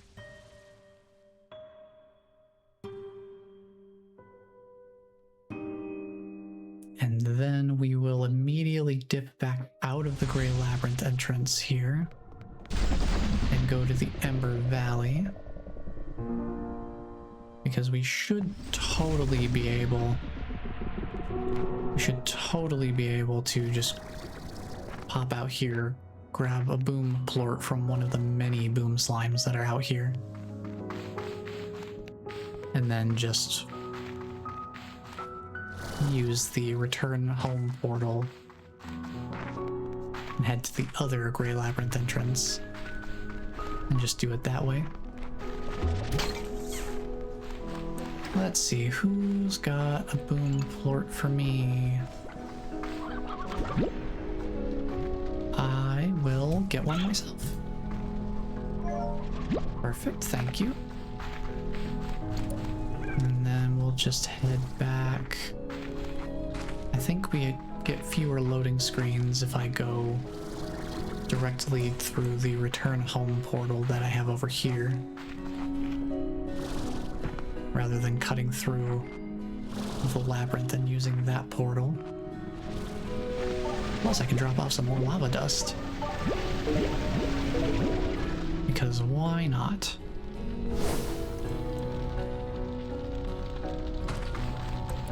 Excuse me, pardon me, coming through. I'm sure that's fine.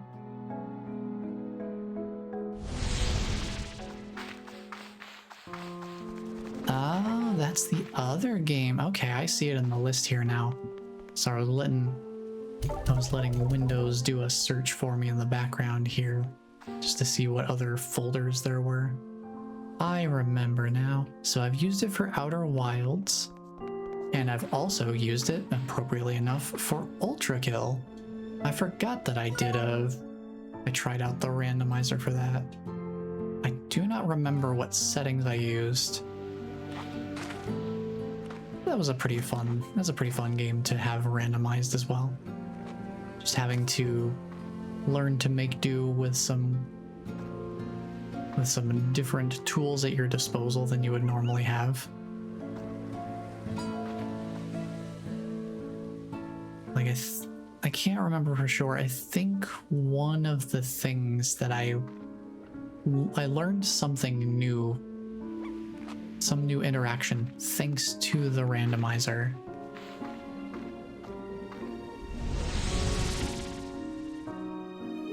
If I remember correctly, I think it was that the slab revolver variant of the main weapon that you start with, the revolver.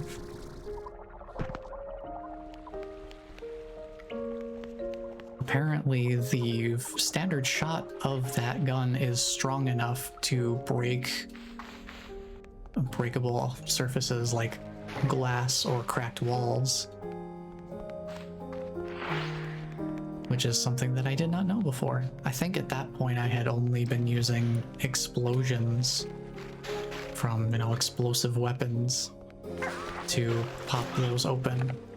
So, randomizer taught me something new. Does it come with a level rando? I think it does. I don't remember if I used it. I'd have to look at what settings I enabled for it. Which would mean I have to go into like a text file, I think. I don't remember what settings I used for it.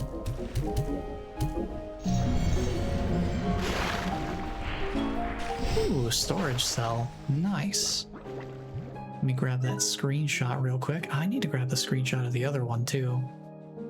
Now that I have the map and can actually see where it actually would be instead of just in the cloudy areas somewhere. Look at that picture real quick. I think I also learned that about the slab revolver from playing a rando as well. Yeah, because you don't get it until after the game teaches you, oh yeah, your explosions from your shotgun explosive charge, that's how you open these like cracked walls and stuff. And the charge shot from your starting weapon, from your starting pistol, that charge shot is the way that you generally break glass when you're starting off. Oh wow, these shadow plorts are still here. Oh, well, I guess I'll grab them. I'm gonna take this screenshot again here. But then it's like, okay, I'm in the randomizer. I don't have either of those weapons. How do I get past the glass? Because I can't get through. Now it's like, oh, I guess the regular shot from the slab revolver just works. Did not know that. But now I do. Okay, now I have a real Grey Labyrinth 5 screenshot, not the temporary one. Alright, let's go put these plorts to good use here.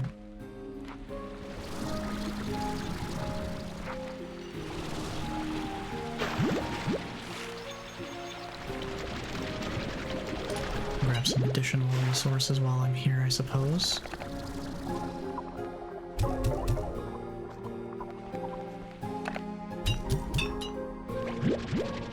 Oh, there's 4 of them. Hold on. Yeah, that's one thing that's kind of fun about randomizers. Sometimes it can teach you new things about your favorite games. We try to find secrets to some of our favorite games.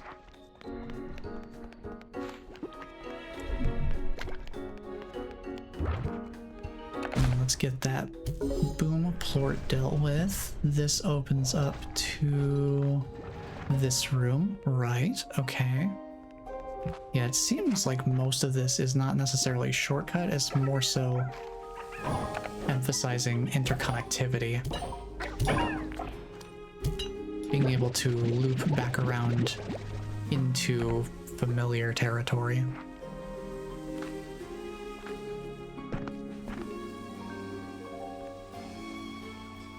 Yeah, randomizers are a lot of fun. I do really enjoy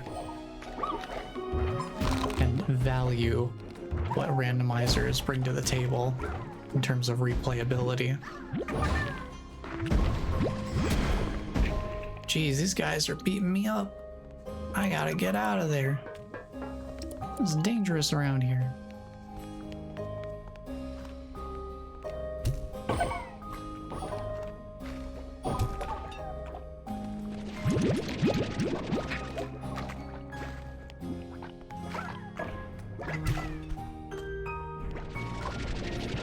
I think I heard them drop some more plorts up here. Yes, they hit one of these fruits.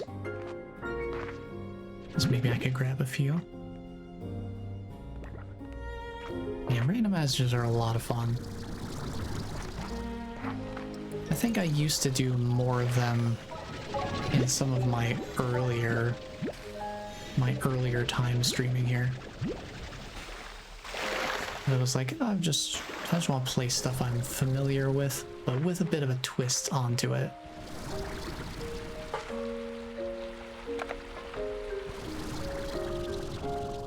But now I feel like I've more so gotten into, wow, all these new games are coming out that I want to play, and there's just enough of them coming out that it keeps that Saturday slot filled.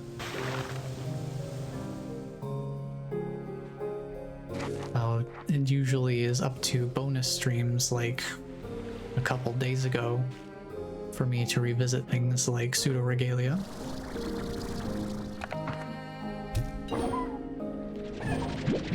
But it is fun to go back and play some of the games that I haven't wrapped back around to for a while, but they're still just as fun as ever. Or in Pseudo Regalia's case, I've learned some new movement, so now it's arguably even more fun for me to play.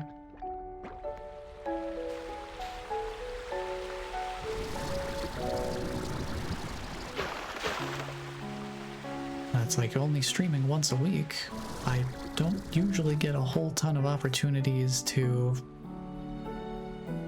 I don't exactly burn through games super quickly, put it that way.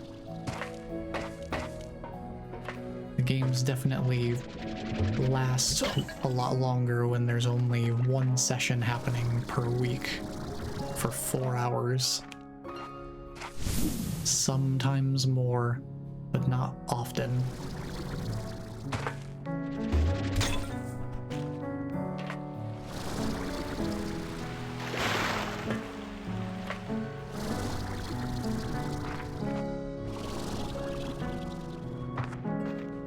But yeah, I'm always down to do randomizers.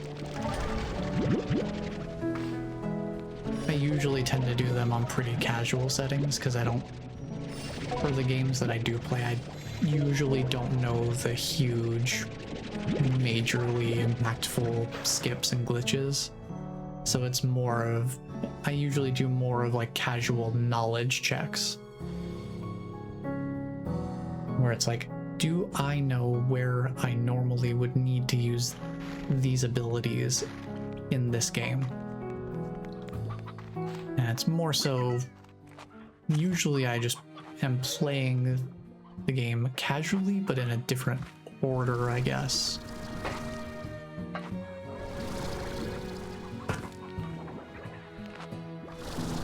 Rather than really testing my technical knowledge of whatever different glitches and skips and things there are.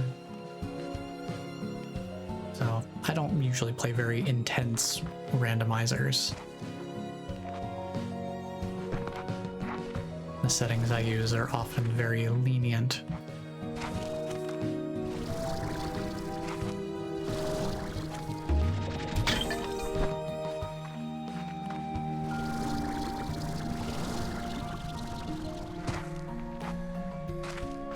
Since in Archipelago someone else can have a progression item you need, knowing how to keep progressing without it helps you keep you from getting BK'd. Yeah, that is true. That is definitely a potential risk when it comes to multi-world randomizers. Where it's like, oh, well, I guess there's nothing else I can do here. Twiddle my thumbs until I can play the game again.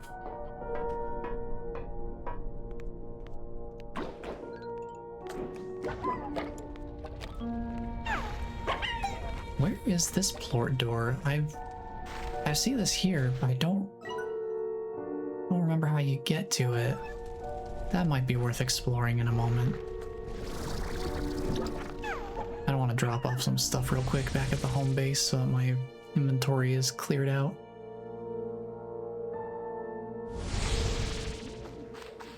Might be worth doing a quick maintenance run too. Oh, wow. Actually, You know, I'm just now looking at the time. I should probably call it here, huh? See, that's what this game does to me. There aren't many games that do this to me, but this is one of them.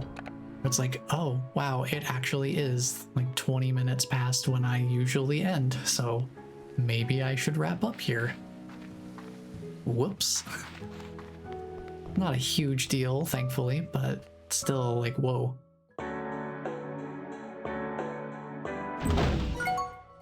Like, hold on a moment.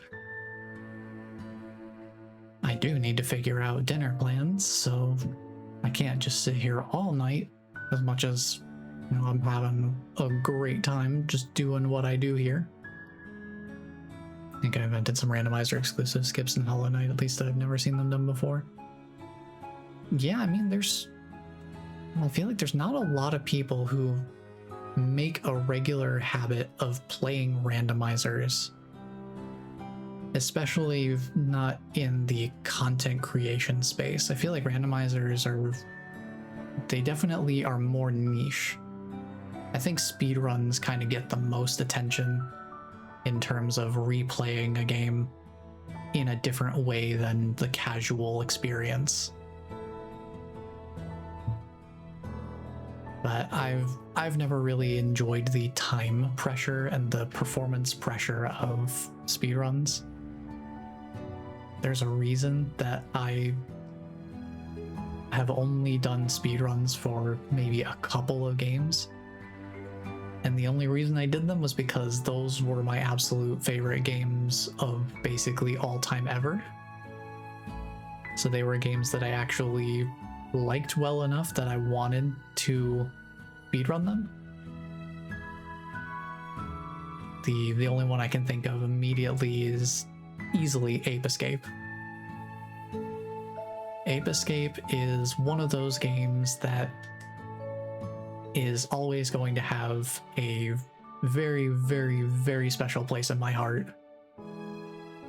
It is a game I can boot up anytime and just do a quick run through of the main game.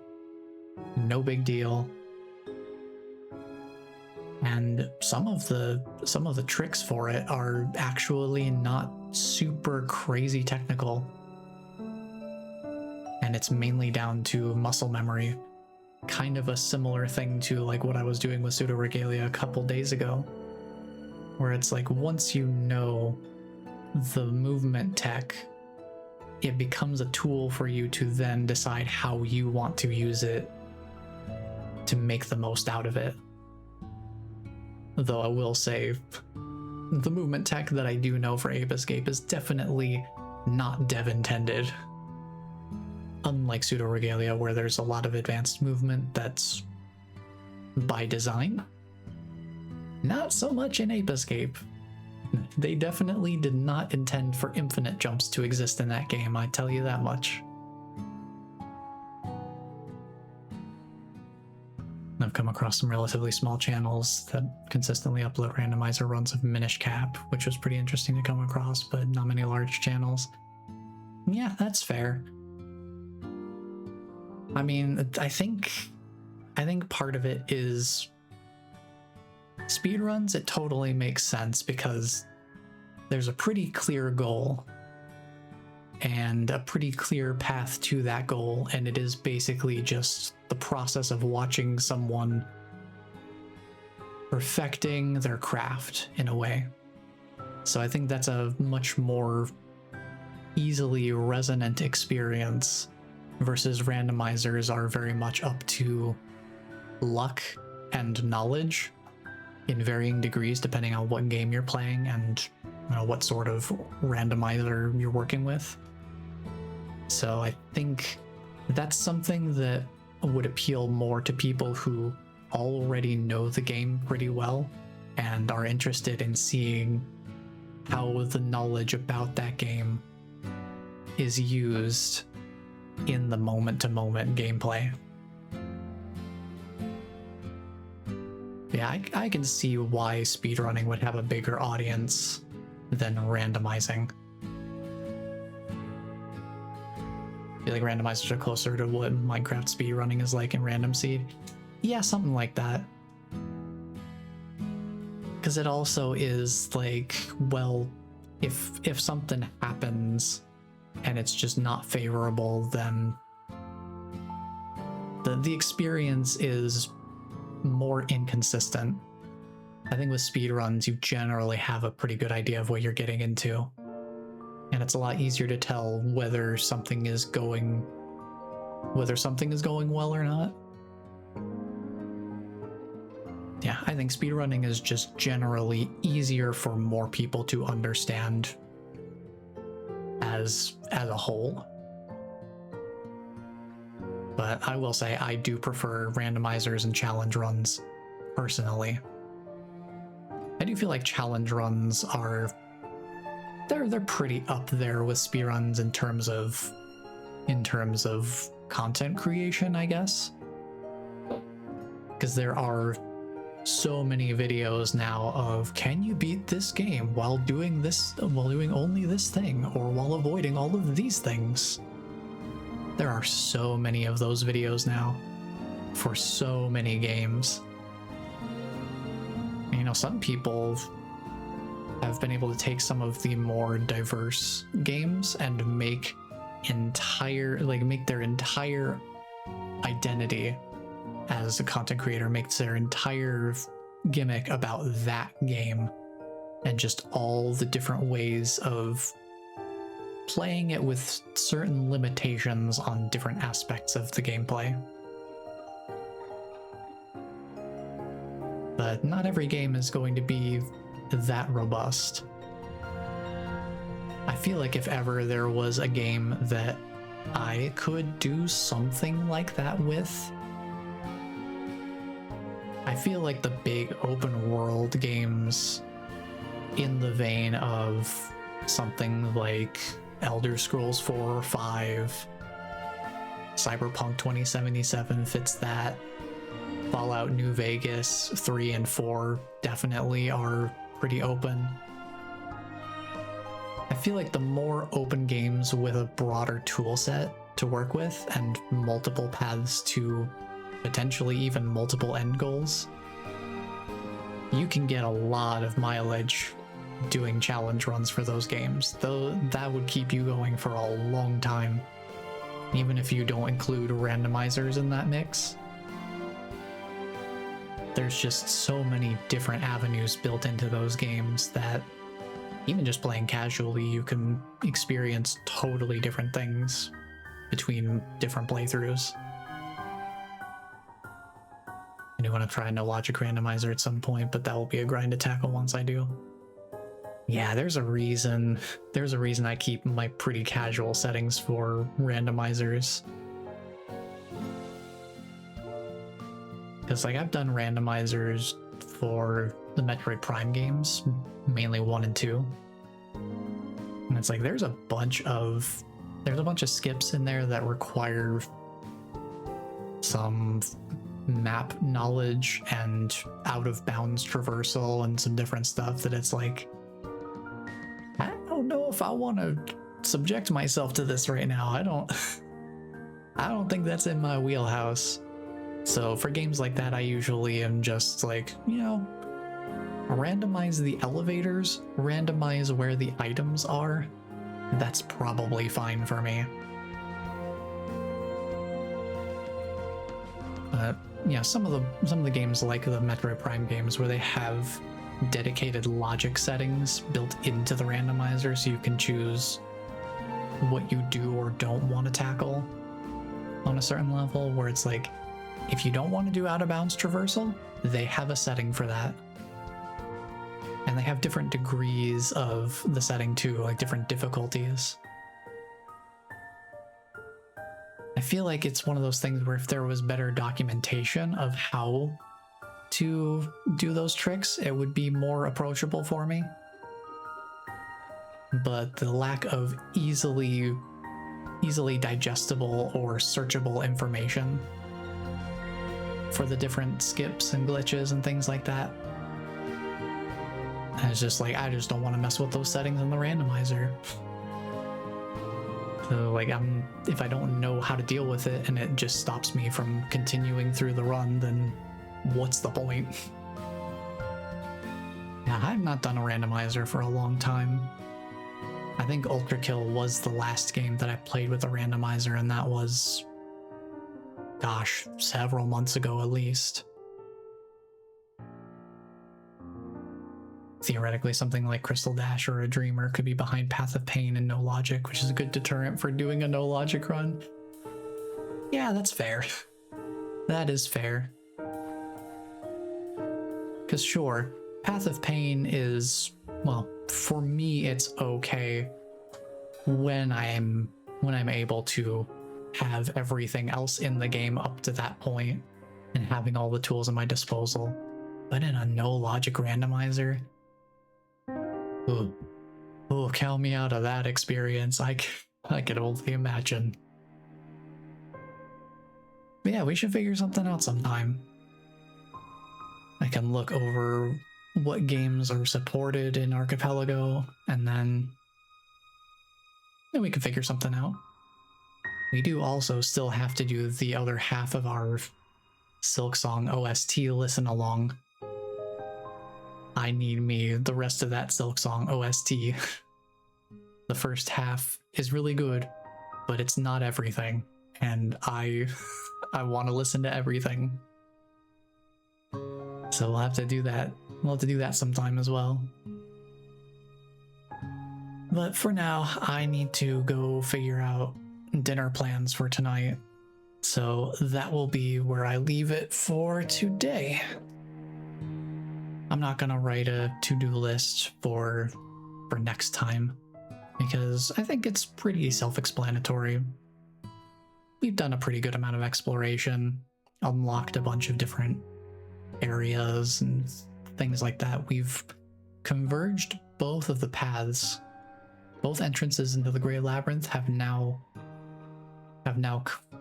they've now reached the same part of the labyrinth. So we are now at a point where we can explore the new area in more detail, because there's a lot of verticality we have not really explored in the big open lush greenery area. So we'll probably get more into that next time. Things are coming along pretty well. I think the ranch is doing pretty nice. We're finally getting a decent amount of cash flow going. We're getting our drones set up in good spots so that we can just have materials gathering passively as we do our exploration. We're getting there. Things are really starting to come together a lot more solidly than the first handful of streams where I was very hyper-focused on the drones, getting the quantum drones set up. But that will be it for me for today. So, thank you all for being here and hanging out. And just know that somebody cares about you because I care about you. And until the next stream, take care, everyone.